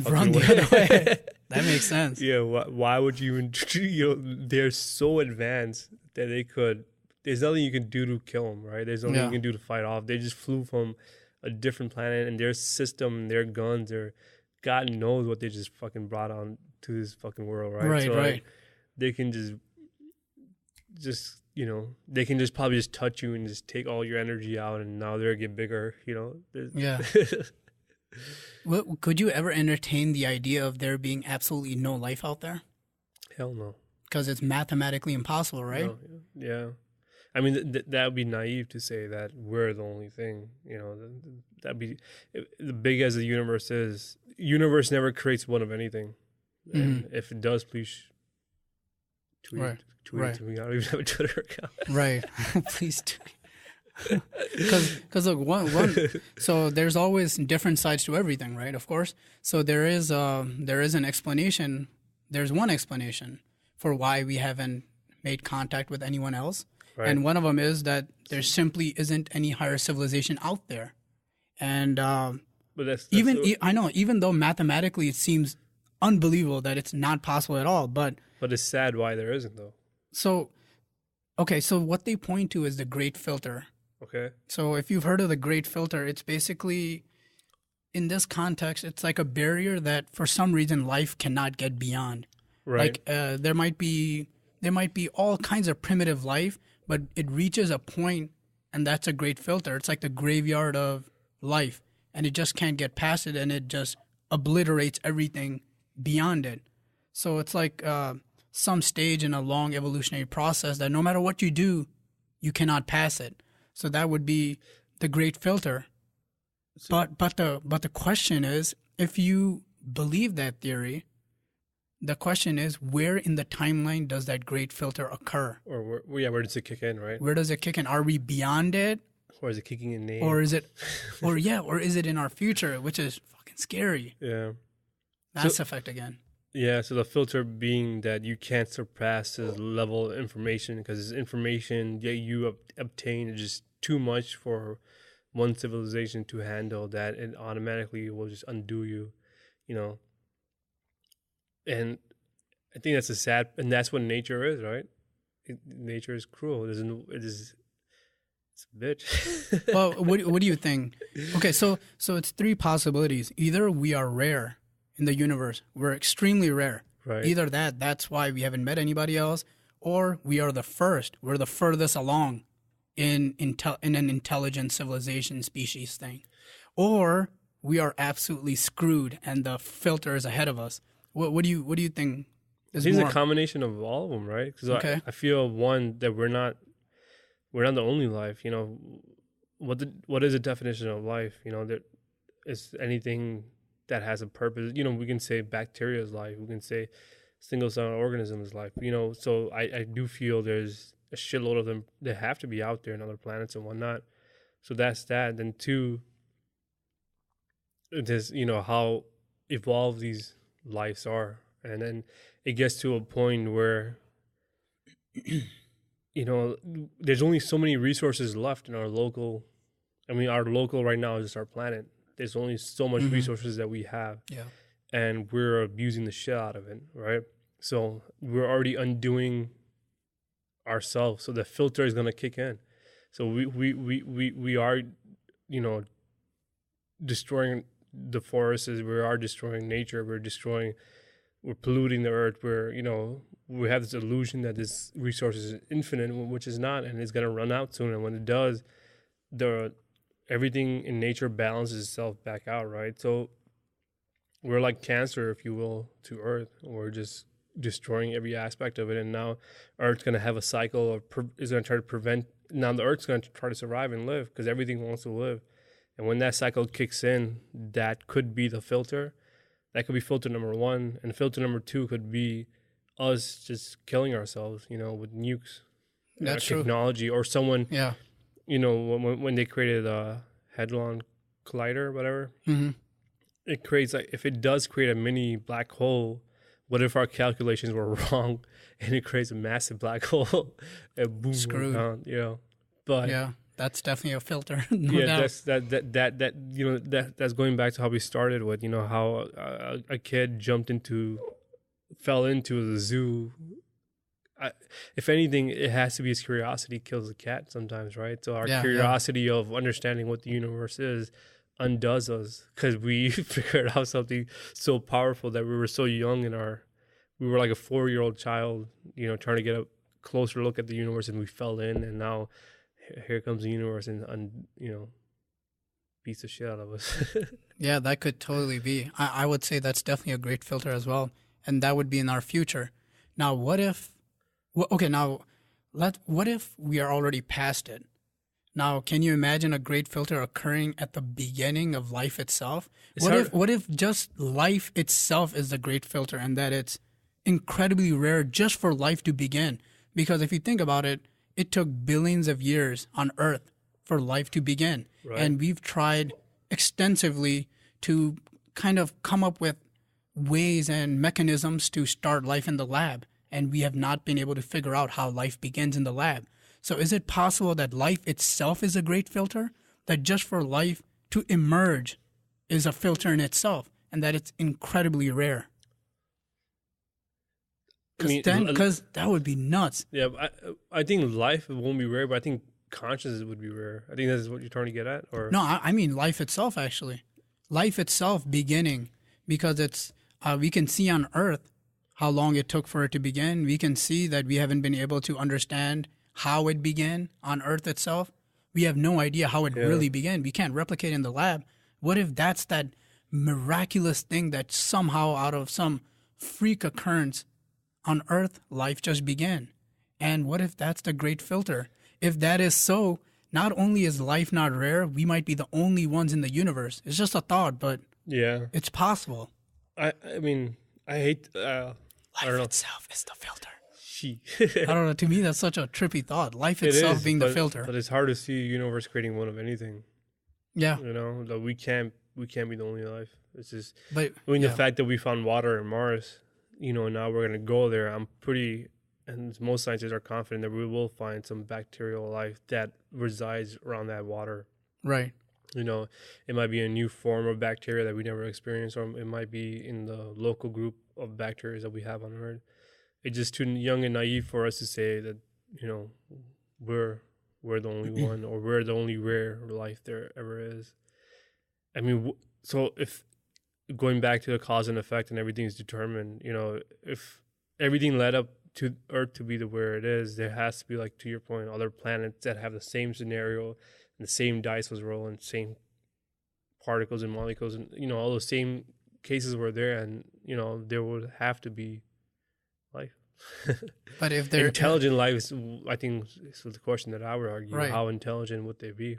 Right. Okay, so have you heard the argument? Have you read anything about, like, simple prokaryote and eukaryote cells No. on Earth? Okay, so this is also thought of as a great filter. The fact that it's the jump from simple prokaryote cells to complex eukaryote cells. So what that talks about is that after the prokaryote cells came into being, they remained that way for almost 2 billion years before they took the next evolutionary step and became complex and Right. became what do we call that, eukaryote cells, which means that they had a nucleus now. So the idea with this is that the universe could be just filled with these prokaryote cells, but they never make the jump to eukaryote cells and gain that nucleus. And the reason why this is thought of as the great filter is that it only happened once on Earth, and we haven't seen it happen anywhere else. Like, we haven't found it happen on Mars or anywhere else. It seems like the most rarest of rare things. It's like a freak occurrence. We've never been to any other planet. Yeah. No, I agree with you. I mean, our technology's been to Mars. Yeah. We send robots there, Right. but we've never been outside of our own solar system. Right. To say that, well, there isn't any. But let's just take at least our local system. Of course, we haven't looked that far. Our fishing net has not been cast that far into it. But we do know that there aren't any intelligent signals in that local group. Of course, that's nothing compared to how big the Milky Way galaxy is. Yeah. But it could still mean that our part of the local group that we do have access to, and that is not sending us any signals, could be filled with these simple prokaryote cells, Yeah. and that they just never made the jump, because that's a freak accident on Earth. So let's say if that is the case, right? So Yeah. What do we do from here on out? We understand how special we are. Yeah. We understand how lucky we are. Right. We understand. Like, we can understand. We are a collection of atoms. If I'm looking at my hands, I'm a collection of atoms, understanding that I'm an atom. Yeah. That's what we are at this Right. point stage. So it's kind of fucking freaky as hell. Yeah. You're atoms observing atoms. Yeah, I know that I'm an atom. Mhm. Just a bunch of, what did I say? It was 37 trillion cells. Yeah. And each cell is 100 billion, Mhm. 100 trillion atoms. So if you multiply that together, you get what? Some unimaginable number. Jesus. You get Jesus. I am Jesus. Yeah. That's just nuts, man. Yeah. And then what do we do as a civilization from forward? Do we continue, having borders? Do we continue having black, white, brown, yellow? Do we see each other's self in these races? Like, how, if we understand how lucky we are, shouldn't we unite as one and figure out how should we go moving forward? Because time is ticking, right? Each planet has a life cycle. Each sun has a life cycle. We're only given a limited amount of time to observe this. We only got, us three in this room alone have, 40, 50, 60, 70 years left in us, maybe, Yeah. Who knows? And then what are we going to do with this time? Do we continue, advocating hate or separation, or do we, I think we make our own simulations and utopias and leave this fucking world? Yeah. Just God take the easy way out. Fuck Donald Trump, we out. Take the easy way out. Instead of moving to Canada, we should. Damn, this would be a big market. How, since Donald Trump might be our new president, Yeah. we should figure out sort of think tanks, come out with like simulation tanks where people Yeah. can escape him for 4 years. We give you this alternate reality. So Donald Trump is a trigger that creates the simulations inside these simulations. Yeah. And then we just keep going down the rabbit hole. Yeah, We never come out. Because if you're talking about great filters, he's up there, man. Like, He's a great filter. if we can't even get past him, he's a filter that he stops, Destroys the world. destroys everything. Yeah. Because he right now, now that he's a nominee of a Republican Party, he's getting Secret Service information. Like, you know, it's scary. He's getting intel because if he's a future president, they have to share intel with them now, right? So next 4 months, or next couple of months when he becomes president, whatever is happening in the intel in Washington D.C., he's getting the information. So when he comes first day, if something goes down, he's already informed about it, right? Right. That's the idea. So this guy stays up all night tweeting, having tweet wars with everyone. I mean, if he gets power over all the nuclear codes and he's having a bad hair day, God knows what he's gonna do, right? He's very emotional. Yeah, he's not smart. He's driven by his instincts, it seems. Yeah. Doesn't seem to use a lot of logic. They say he's an orange orangutan. Yeah, people love it though. They like that he's driven like an animal by his instincts, and that he doesn't let his mind get in the way. Or maybe the great filter is having one of these in your civilization, and it just undoes you, right? And, undoes you. And you see that maybe in the Aztecs too, where when we talked about in last episode, where they fucking sacrifice 80,000 people. You know, you just need that one nutcase to come on board. Yeah. 80,000 for them is probably 8 million for us right now. And this guy, you know, will find a justified reason to do X, Y, and Z. You know. Yeah. Because right now he is dividing us, right? He's not uniting anything. And in order for human civilization to prevail, every aspect of nature that's trying to kill us is to unite. I mean, I forgot who else. I think it was probably Neil deGrasse Tyson too that said it, that you right now, you know, our countries you got North Korea, South Korea, India, Pakistan, and you got Sunnis and Shias, you got Christian and Orthodox Jews. Mm-hmm. There's so many sub-levels of hatred in the world, and the best way to unite everyone tomorrow would be if we got invaded by aliens, because now our source is them. No longer does any religion matter. No longer does any, you know, skin color matter. No, you know, no economy matters. Right now, we are getting attacked by aliens, and the only thing that matters is for this human civilization to survive. So, that attack alone would unite us tomorrow, like this. That would be awesome. But we'll be dead. Really, but we'll be dead. But that's how far you have to go to unite everyone. So maybe the filter is also this, that we separate ourselves in ideas and materialistic things that don't exist, and then that also undoes us too. I mean, screw technology and screw you know, other cosmic events that might destroy us. Like, just differences can destroy us. Yeah, because all you need is differences to end one another, right? And I mean, if you look at life, what is life's goal? To survive. And so you always, whatever race or animal or species that you are, you have to survive no matter what the cause is. So when we are born into a race, a language, and then we associate with our comfort zone. And these are the other organisms that I can rely on if I was ever to get attacked. So if, you know, other countries start attacking me, no matter what the cause is, I'm going to unite with the cause that, you know, the state that I was, or country that I was born into. But maybe that's what undoes everyone. Yeah, I mean, that's religion. Definitely, it's plausible. So in a way, you're saying that Donald Trump is kind of like a gamma ray burst. Pretty much. You know, if you look at the universe in the distant past, what's a gamma ray burst? So gamma ray bursts are these crazy explosions that we can see in the distant past, which happen everywhere and happen in the beginning of the universe a lot, and it caused places just not to develop in any way. Right. It would just destroy everything. Like, imagine the craziest explosion. You can't even imagine it, right? It's so big and vast and so powerful, but it would just destroy everything around it. And it seemed to happen everywhere, but it might not be done. There might be another one that could happen nearby us, and we would just be gone, because we don't know. I don't think we know what really causes it. I don't know too much about it. But so that could be a great filter too. And Donald Trump could be the gamma ray burst, as you were saying. Just destroys everything around it. It's sad though, isn't it? Yeah. I mean, something that stupid can destroy it. Just politics can fucking destroy this fucking civilization. Because politics kind of poisons, you know, ideology as well, doesn't it? Yeah. So, like, are you Republican or a Democrat? Are you liberal or are you progressive? Or Are you? See, I really like I think you already know how I hate labels. Yeah. I understand that we have to label a lot of things to understand, Yeah. make things easier for us.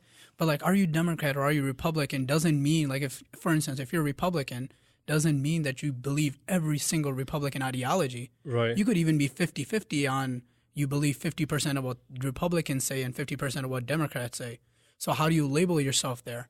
Because you have different ideologies from both sides, essentially. So this is where it's messed up, right? So during the election, every freaking Republican, you know, from Paul Ryan, who's like the head of the Republican Party, to McConnell, Mitch, whatever his name is, all these people were not bashing it, as saying how a racist, a bigot, you know, how Donald Trump is this and he's that.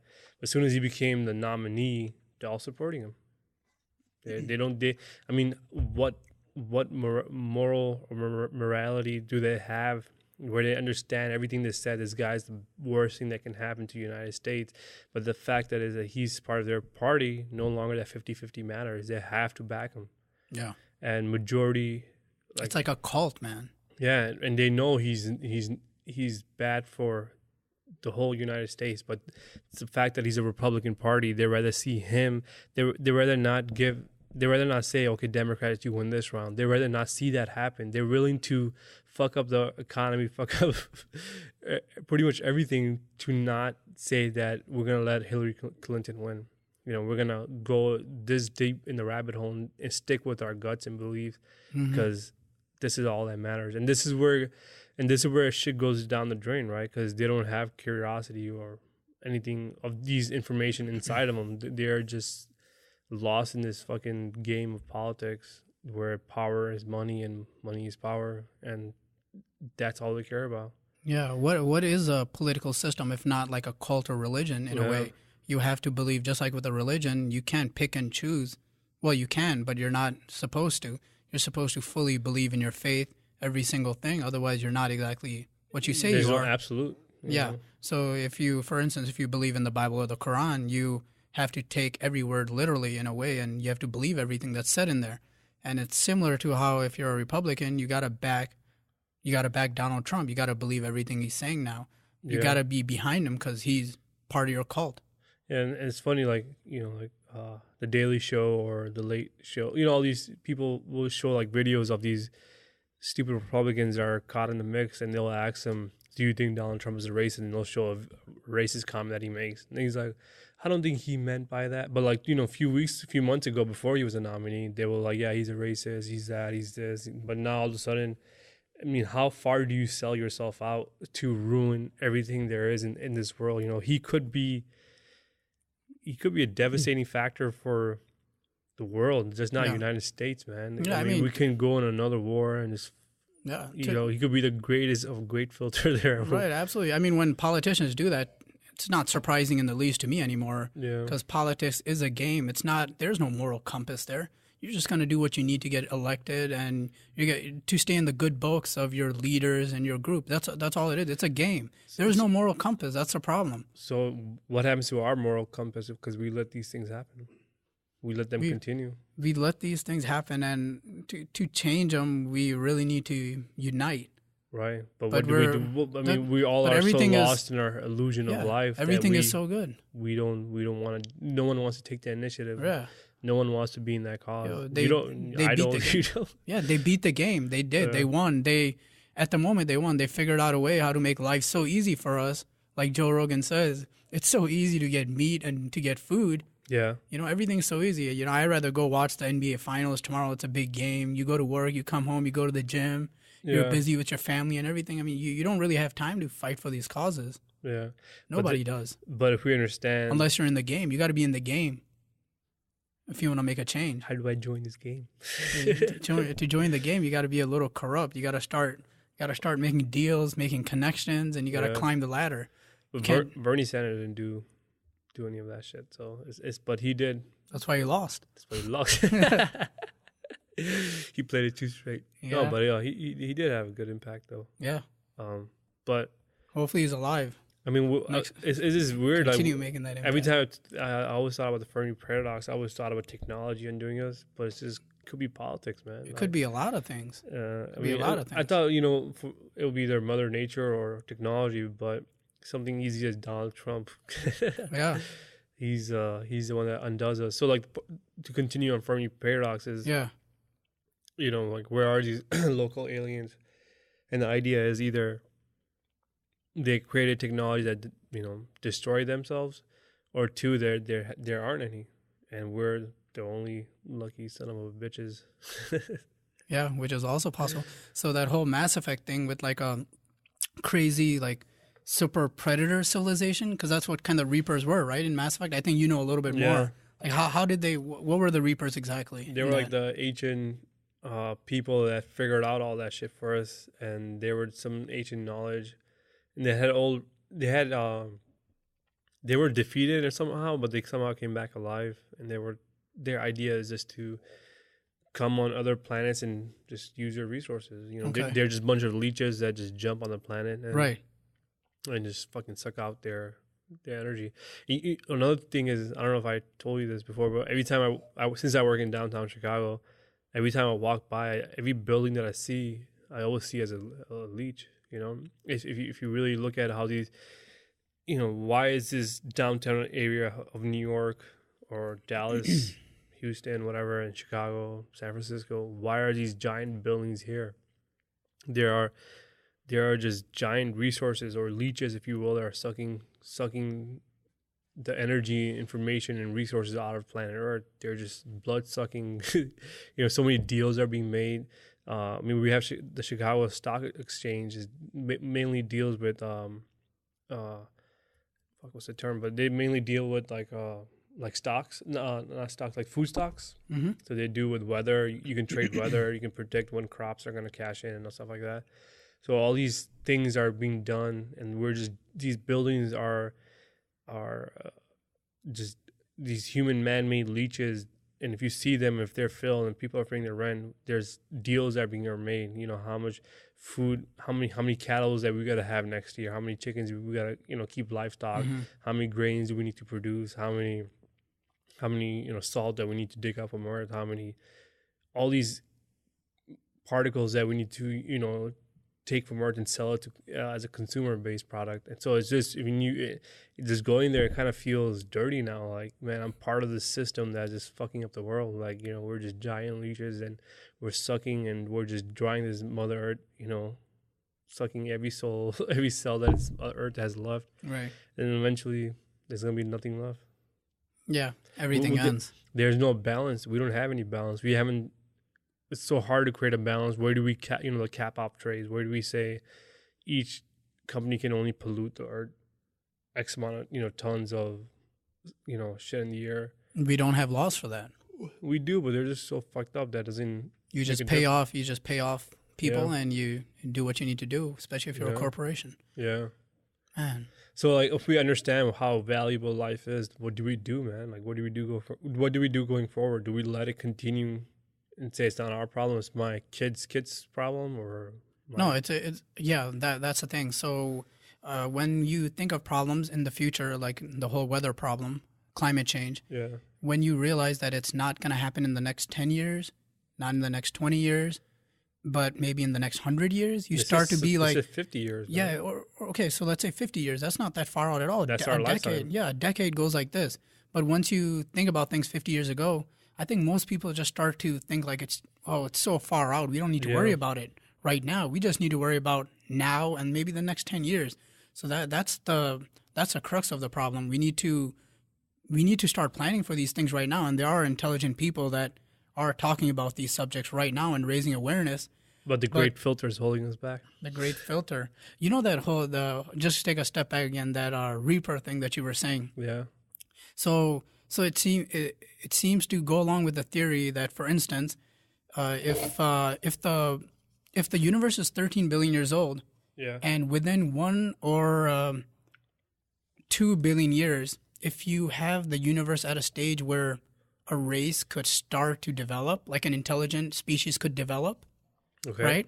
So if there is one that develops, like imagine it's a race, and one species develops into like a type 3 civilization, which means it's had 1 billion years to advance before any other species somehow. Yeah. Right? It's the first one to conquer its own entire galaxy, and now it's almost like a god in its galaxy. Right. So now when you control your galaxy, you won the race. You won the race of evolution. You were the first one to become super intelligent. Now, in a way, you could control the universe in a way. You could, because resources are limited, and you could wait. Like how we control the planet. Yeah, it's just like humans. Yeah, right. So now we keep all the other animals down. Yeah. Do you think we'll ever let any other species get more intelligent than us? We would probably wipe them out. I mean, if you're looking for your own survival, Yeah. what is the right thing to do? Like if you only, man, it's a good philosophical question, right? So are we gods in a sense who decide, or not even gods? We are gods on Earth. We control the Earth. Yeah, but there's certain parts of Earth that we can't control. Right. Tornadoes, earthquakes. Right. That's why we're type 0.73. Once we're type 1, we'll be gods of Earth. But what do you think? Yeah, what is the right thing to do if you do? The right thing to do is not to do it, not to destroy this other species or civilization, which is. But what if they turn around and they wipe your kids off and the right thing would be not to do it, right? I'm just saying as a good or evil thing. But are we not going to do it? Of course not. We're going to destroy them because they're going to be competing with us for our resources, and the planet only has so many resources, and we're the kings. Why would we let somebody else overtake us? So you take that on a universal scale. What if there is a super intelligent species? Okay, imagine a species that's 1 billion years ahead of us, right? 1 billion years is so much. We've only been intelligent humans for, let's say, 200,000 years. We've been Homo sapiens. So that's like a blip in time, only 200,000 years. 1 billion years would be a species that we can't even imagine. So if they are so far ahead and they start to, they don't even care about us right now. They just sit there and they're watching us like reapers. And once they see a civilization reach a certain point, they're like, oh shit, look at that species. It now knows interstellar travel. It's going from galaxy to galaxy. Get rid of it. Yeah. And they just wipe it out like a gamma. Maybe they do the gamma ray burst that we observe. While you were saying that, another thought, or what if this advanced civilization comes along every few hundred years as a prophet and brings like the message of God? Yeah. Because to them, they are probably gods, right? Yeah. So they came, spoke to Moses. They probably just landed and saw a cult leader and went to him, gave him a book. Yeah. Oh, man. And then they come a few hundred years and like, okay, the species is advancing too much. You know. Too much. Just settle down, guys. So let's create differences. Let's give them other ideas to postpone their technology. Differentiate them. Yeah. Let's give them different ideas of, what God is. Because in a sense, they are God. And if they can travel interstellar space to where you're saying, they just come every few hundred years and give a book to one random person. Not everyone, just one random person that happens to be in a cave or in a mountain with a burning bush or just one random person you give this book to, and that kind of holds back the society because now he has to go and spread this message, right? And that takes away time for technology to develop because now there was an era where it's the golden age of Islam where we were so far, Islam was so far advanced in mathematics where I forgot how the Cosmos put it or Neil deGrasse Tyson put it. There was some sort of imam that came and said that you're wasting your energy on this, and then he stopped all that. Right. So exactly what he said was that mathematics is the work of the devil. Yeah. Yeah. And that stopped everything that got robbed away, from this golden age of Islam is because of this one idiot. Incredible, huh? Yeah, and maybe that's the idea of maybe that would be a good idea for us if we were to become this fucking far advanced. That if we do see these civilizations, just go there, give them false. Yeah, because it's too much work to wipe them all out. Yeah, you just tinker them before they get too advanced. You kind of tinker them, change their course. Just mess with their head. Give them a book and give them like a spiritual thinking type of thing. Yeah, because every 500 years. Yeah, see what happened. All that chaos. Yeah, they're killing themselves. Nice. Yeah, they're just so you're not completely wiping them out, but you're preventing them from being advanced. And it's kind of in a freaky way ties back to our previous podcast about ancient civilizations just wiping out. They were so far advanced. What the hell happened? Yeah. Where did it disappear? Where did it get that? They were getting so far ahead in technology that and then wiped out. Yeah, maybe there's some book we should be expecting in the next few years. Yeah, who knows, man? And you know, I mean, recorded history goes back 5,500, 6,000 years, and we've been humans for sentient humans that can understand a lot more, probably like 50K years, maybe 50,000. Okay. And I mean, when you think about the Earth being 4 billion years old and us having different, before we were Homo sapiens, Homo erectus, and all these other man-like beings, and we didn't have writing, we had no way to record stuff. So maybe the aliens already visited us. I mean, we only have 5,000 to 6,000 years of recorded history, right? Yeah. But the Earth has been here for 4 billion years, and we've been beings for so long. They probably came, didn't see any resources back then, and they left. Or they came, and all that happened was some ducks were like swimming, or some fish just kind of looked up and went back in the water, and they left. Yeah. Or maybe they didn't know what water was. Yeah, who knows, man? I mean, or they didn't have the equipment to go down. Maybe whatever it was. I mean, they came here. I mean, that's why you see all these crazy stories in ancient civilizations that we were looking up on the last podcast. Yeah. And you have all these nut stories because they didn't have writing very early on. So how do you explain these concepts that you don't understand? That's true, man. As we were talking about religion, if you will, I was just thinking about how I was going to say something when we had the discussion with free will talk.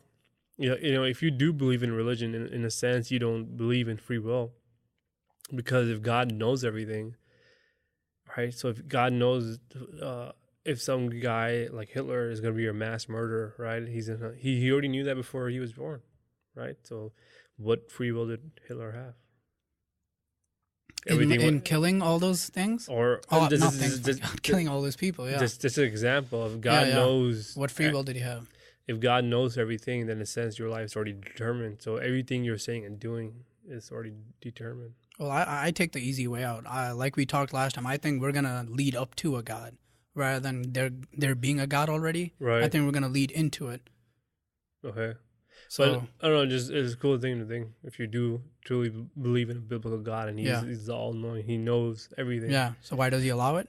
Oh, so then does it say, let's take that example, right? That for us, if we reach to a point where we reach complex life and that complicity where we become gods, if you will, we know everything that's happening. Mm-hmm. Let's say if you right now, Z, you did that today, so you know everything I say next. Yeah. So what free will do I have? If I know everything, there is no. But okay, so even if I'm going to use the example of Sean Murray now, who created No Man's Sky. Okay. So he created this whole simulation. So he is the god of that simulation. So he knows the fundamental values of everything that's going on. He knows the code that's going to lead to all these mutations and all these worlds that are just going to replicate themselves and just create themselves. Okay. Right? But he still doesn't know every single world that's out there and what's going on there, even though he is the god of that universe. He just knows kind of the big picture a little bit, but he doesn't know the details. It could be something like that then for us. Then he's not truly a god then. A god has to know every single detail? Yeah. That's what we talked about. Yeah. It's something that knows every... So if you become that complex where you know everything and you know what I'm about to say next and you know what I'm thinking, then I have no free will. Or because now you know the cause and now you can calculate and determine my effects. But to go back to No Man's Sky again. Look how hard you're fighting this. Huh? No, I'm just saying. Look how hard you're fighting this. I'm not. Well, yeah, I gotta fight it because I don't agree with it. Yeah. So what I'm saying is no then I could argue and say there is no complicity where to the point where we will know everything. Then that's my counter argument to that argument. Okay, so knowing every single thing can still leave like a spectrum of choices. Like if you have an algorithm, right, and it creates say infinite possibilities. You don't know what it's gonna choose, but there is an infinite choice there. No, that's wrong. You could in a sense know what it chooses because you're the one that created the algorithm. So you can say there's a million chances it'll pick these, and then you have a million chances in front of you, and then you can say then you can narrow those choices down based on the input that it gets. You could narrow it down. But if you take it to like a subjective experience, like for you and me, like for instance, my subjective experience, I'm here just for myself and my experience only. Okay. So even though that there's a God behind me or something infinitely complex, which has laid out the algorithm from which I have an infinite possibilities, but it knows what I'm going to choose. Right. I still have those infinite choices. And what if I make all infinite choices, but each of them get into separate simulations? Fine, but if you infinite simulations. if you become God of the universe, and you know what that algorithm is gonna spit out, right? Yeah. So you're all knowing. So if we become that complex and that advanced in the universe, then the idea should be that you should know my next thought. Okay. So I imagine it. So then if that's the case, and if you figure that out, then that's a proof itself that there is no free will. Okay. Tell me if this works. I imagine it like this. Imagine you're God, and you're looking at your entire universe right in front of you. Okay. And it has, there's an infinite number of choices that you can make for that universe, and you make all infinite choices. So every time you make a choice for each universe creates a different universe. So there are infinite universes and there's infinite choices. So you can choose to look at one simulation or the other depending on what each simulation does. So would that be parallel worlds then? Yeah, like a multiverse. Right. So every action is possible. It just creates another universe. Then what will do you have, you specifically? So I can jump from one reality to another depending on my action. Not necessarily. If I choose this, I go to this one. If I make another decision, I go into another parallel. So if I give you timeline. An orange or apple to pick, right? Yeah. Based on what you pick, there is an alternate timeline where you pick the other, Yes. right? Yeah. So you picked both in a sense. So yes. You had no free will. But I still have the choice. So, I don't have 100% free will. I agree. So I'm saying I have limited free will in that spectrum, sort of, to say. So I can make both choices, but at that point, those are the two choices I had, but I still had choices. Yeah, and those choices were not decided by you, but by something else. But I still made choices, though. Or were those choices presented by me? And even if it is the illusion of choice, I am still experiencing that illusion. Okay, so let's just wind back again. So if you do gain so much information where you do become God, doesn't that mean that I know what you're going to say next? Yeah. So then what does that talk about your free will? But okay, so how I'm picturing it again is like, I know. So if I'm God, I knew you were going to say that. You knew I was going to say that. And I know you're going to say that. And you knew. Now I know you're going to do this. Yeah. So what free will are you making? What free will do you have right now? So what free will I'm saying is, first of all, we don't know if we've reached that level of complexity right now. So it would be something in the far future, right? So you're saying that there would be a point where that would be possible. So you're saying then the universe itself is predictable only to a certain extent, and then at a certain extent it goes, because like laws of nature, are predictable to a certain extent until it gets to my consciousness. And now they're not predictable anymore. They become random. Because so the laws of nature is. So you're saying the laws of nature, by saying that statement, we're saying that the laws of nature are, for the universe, predictable, but as soon as they come into my mind, they're not predictable anymore. Well, I don't think there's anything as random, because I think even randomness has order to it. Okay. So what I'm trying to say is that even when you reach a level where you have infinite complexity, right, that means there's infinite worlds in front of you. And if you not in front of you directly, though. Not in front of you. Okay, so I'm the being that's living in one of those infinite realities. Right. But the fact that every choice I make, I'm still jumping between realities, because every decision I make creates a separate timeline, creates a separate reality. Right. And there's an infinite of them. So if I have infinite realities, that still gives me countless options to go into different timelines. Yeah, but mathematically, I can predict which reality you're gonna go next. Compared to, if I give you an apple and orange, I can predict what you're gonna do if I know everything. So if I know you're gonna pick an apple in this reality, in this slice of reality, if you have an apple or orange in front of you, you're gonna pick an apple.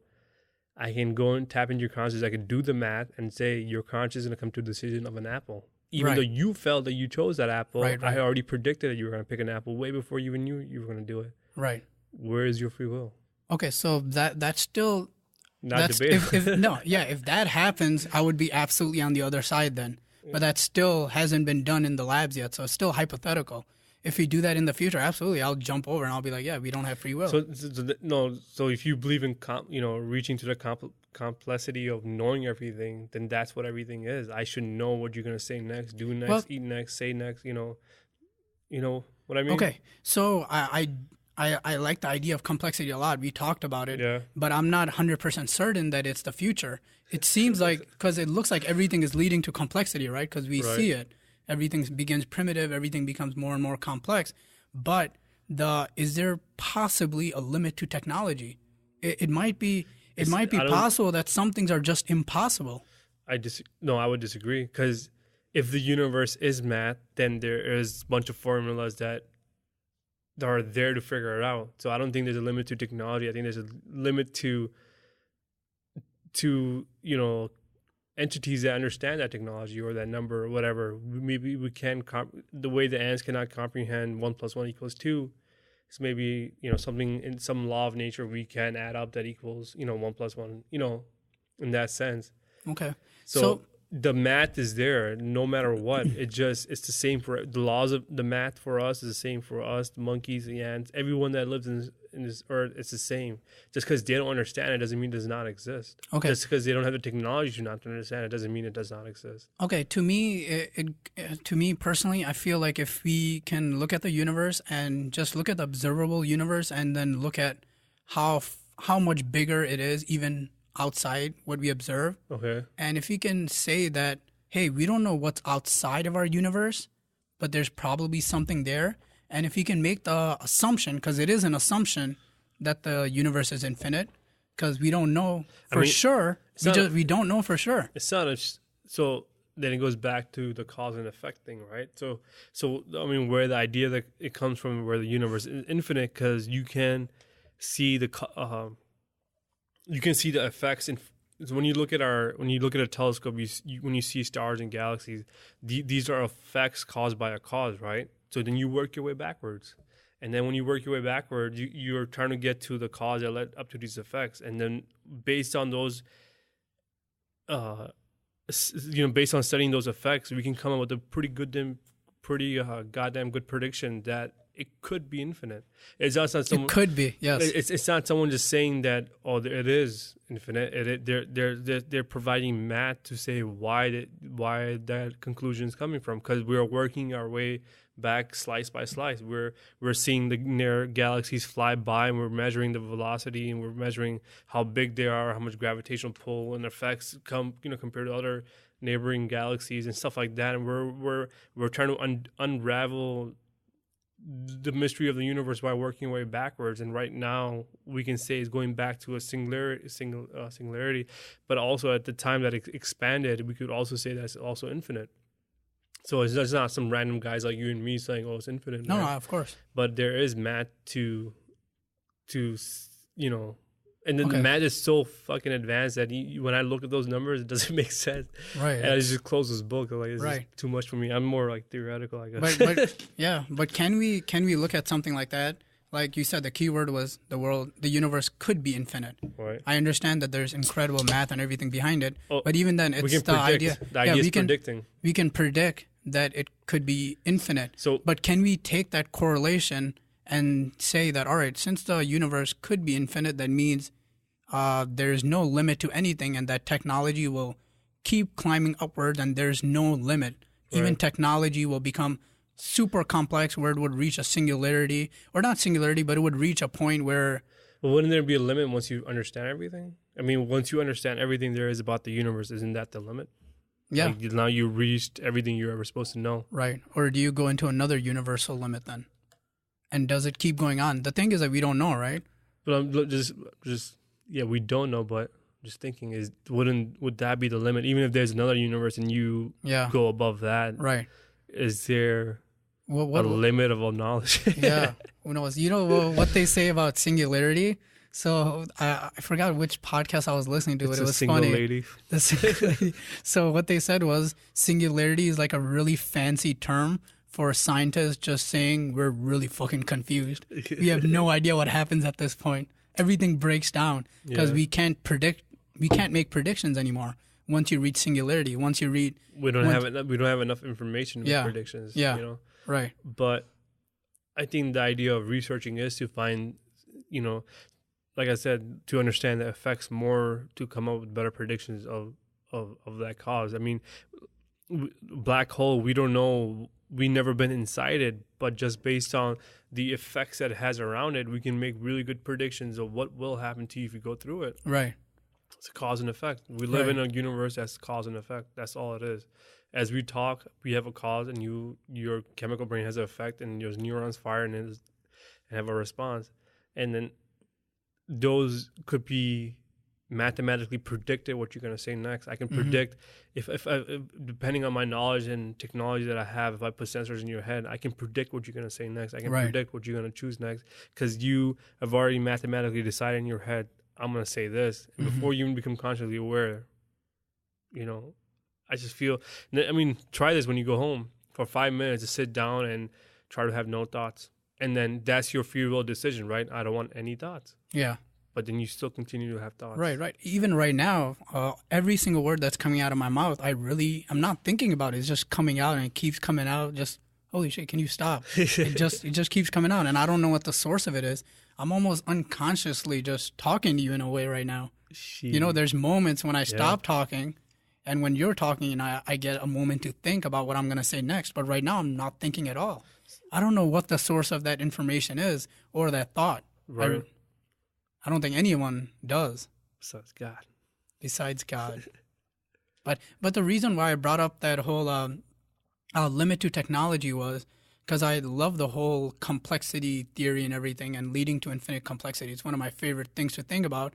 But I was wondering the fact that we haven't made any contact with aliens or we don't see warp drives and we don't see wormholes yet. Yeah. Is it possible that there are limits to technology? Just to think about it.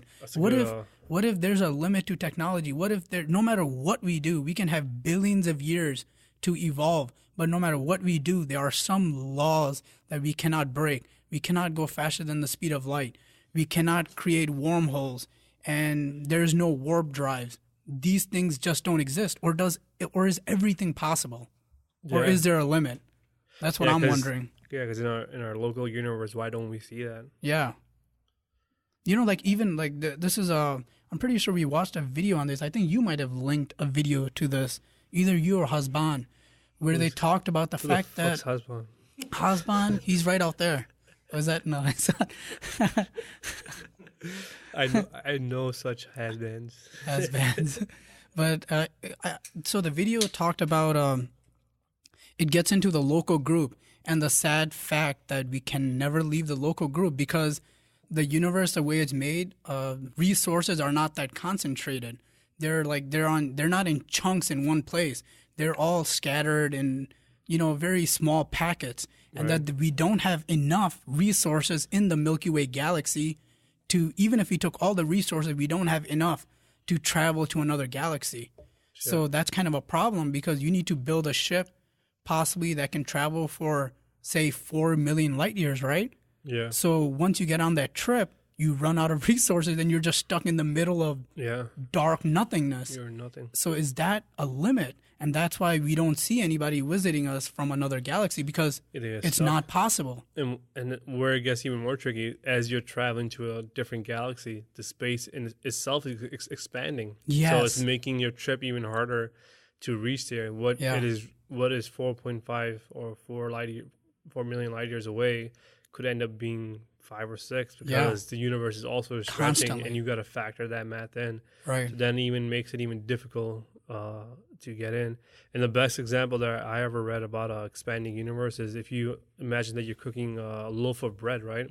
And put a loaf of bread in the oven and then you put a bunch of raisins on top. Those raisins are your galaxies. And then as soon as you start baking the bread starts to expand and the raisins might have been literally right next to each other touching, but now that this bread is expanding, the raisins are getting further and further away from one another. Right. That's what the expansion of the universe is, and it's accelerating faster and faster and we don't know why. It's like throwing an apple up, and it goes up forever and never goes back down, and it goes up faster and faster.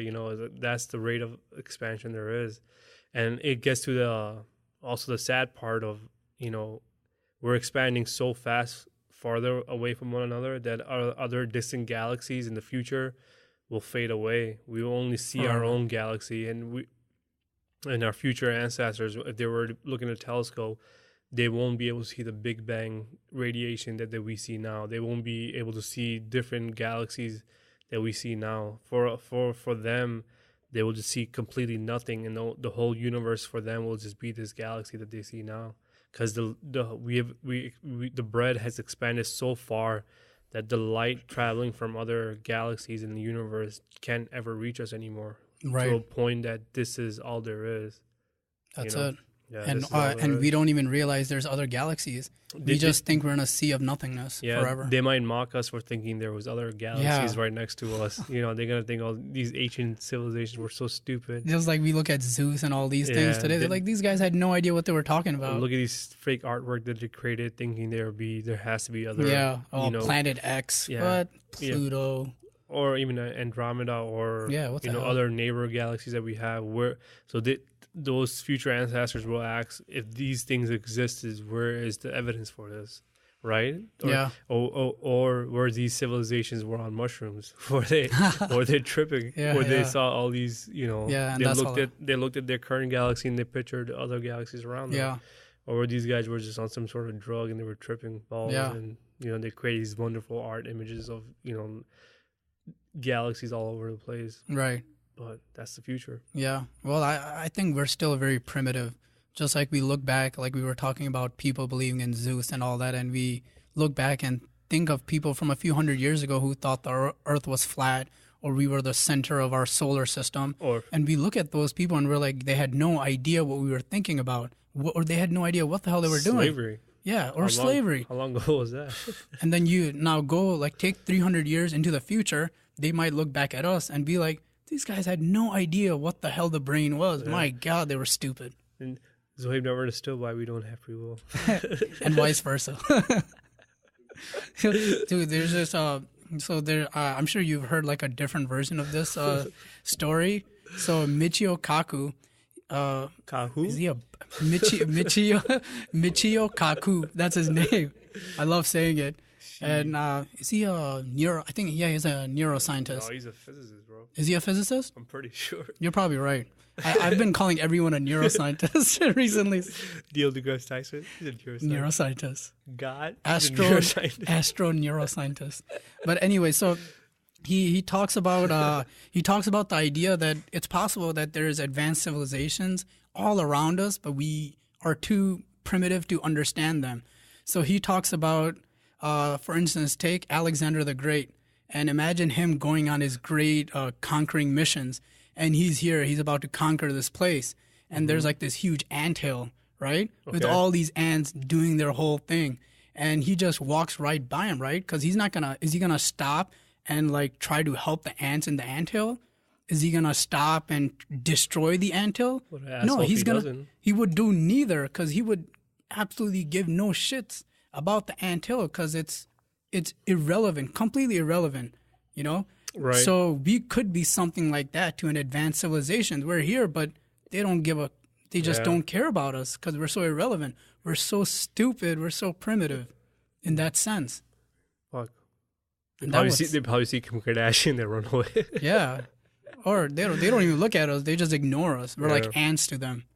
Imagine like an anthill right there in the background, and if you build if you build a computer right next to an anthill, no matter what you do, the ant will never understand what the hell you're doing. You can't even perceive that computer. Here's a random fact, just because you're talking about ants. I love Weesauce, and I talk about it every time we do this podcast. Yeah. But he talked about how the number of ants in this world, how on Earth, if you were to take all the humans and weigh them, would weigh just as much as the number of ants in the world. What? Yeah, he was saying for each one human, there's 1 million ants. So the total weight of all humans is comparable to the total weight of the ants. of ants. That's how many ants there are. What? Yeah. So then he shows those, but the video I was watching was just a bunch of random facts.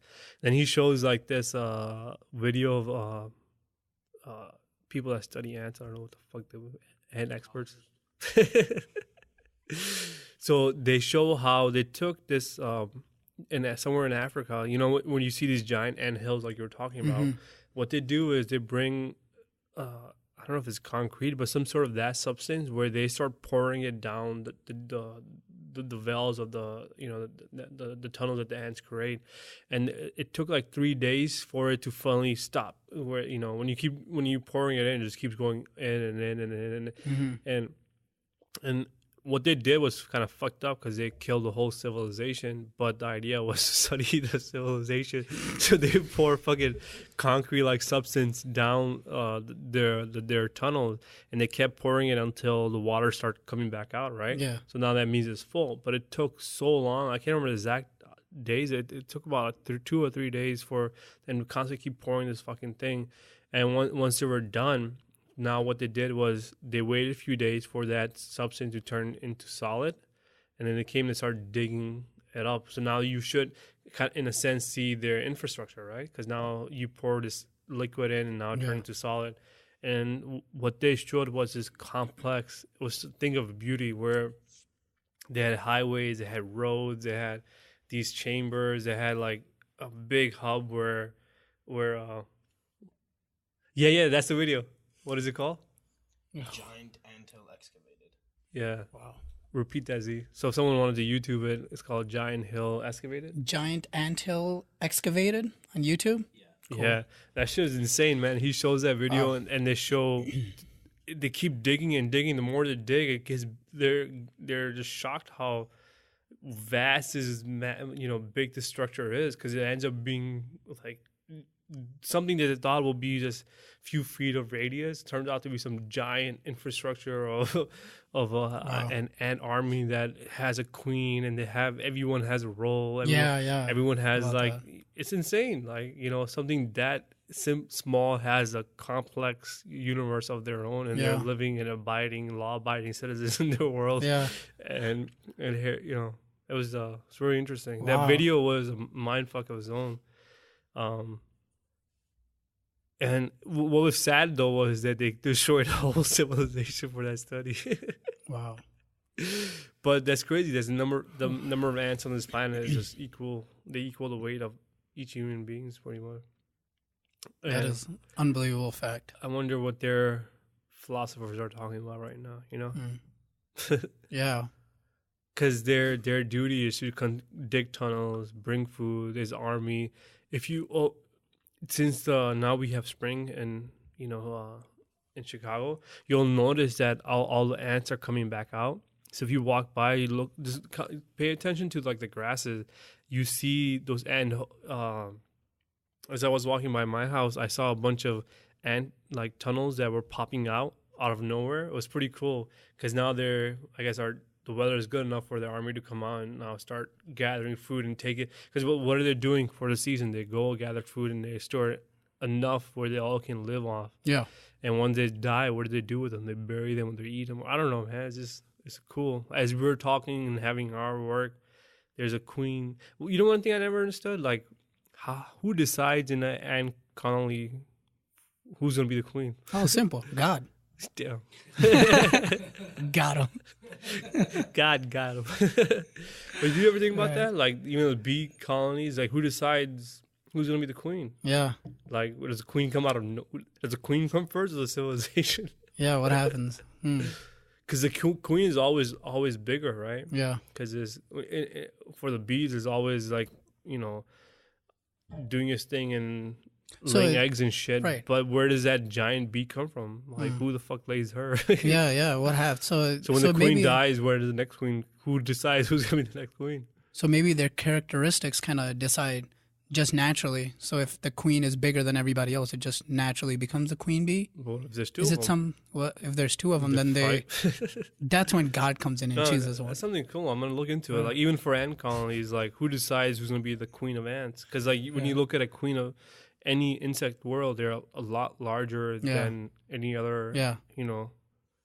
And then the soldiers are they look different. They're they're bigger and stronger, and the people that stay inside and so they are always different. Yeah, than the rest. So but who decides who gives birth to the queen? Who gives birth to the queen? It just happens naturally. It's like a mutation sort of thing, and just one of them turns out to be different and bigger. And but I mean, no two civilizations can have two queens. Really, that's very interesting. Got to look into that. But that that's. Ants are fascinating. They just come out of nowhere. That should be the next podcast. Or any just insect. Ants. I'm going to watch the Pixar movie Bugs or something. Bugs Life.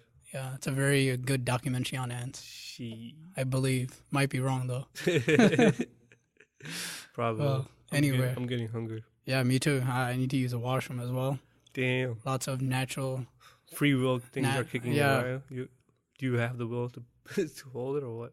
Well, no, but I do want to end on one note, though. Then you can give me your thoughts on that. Okay. So you were talking about what it means if we are the only ones in the world and if we are all alone in the universe, even if it seems unbelievable mathematically, because right now we don't have any evidence that we aren't.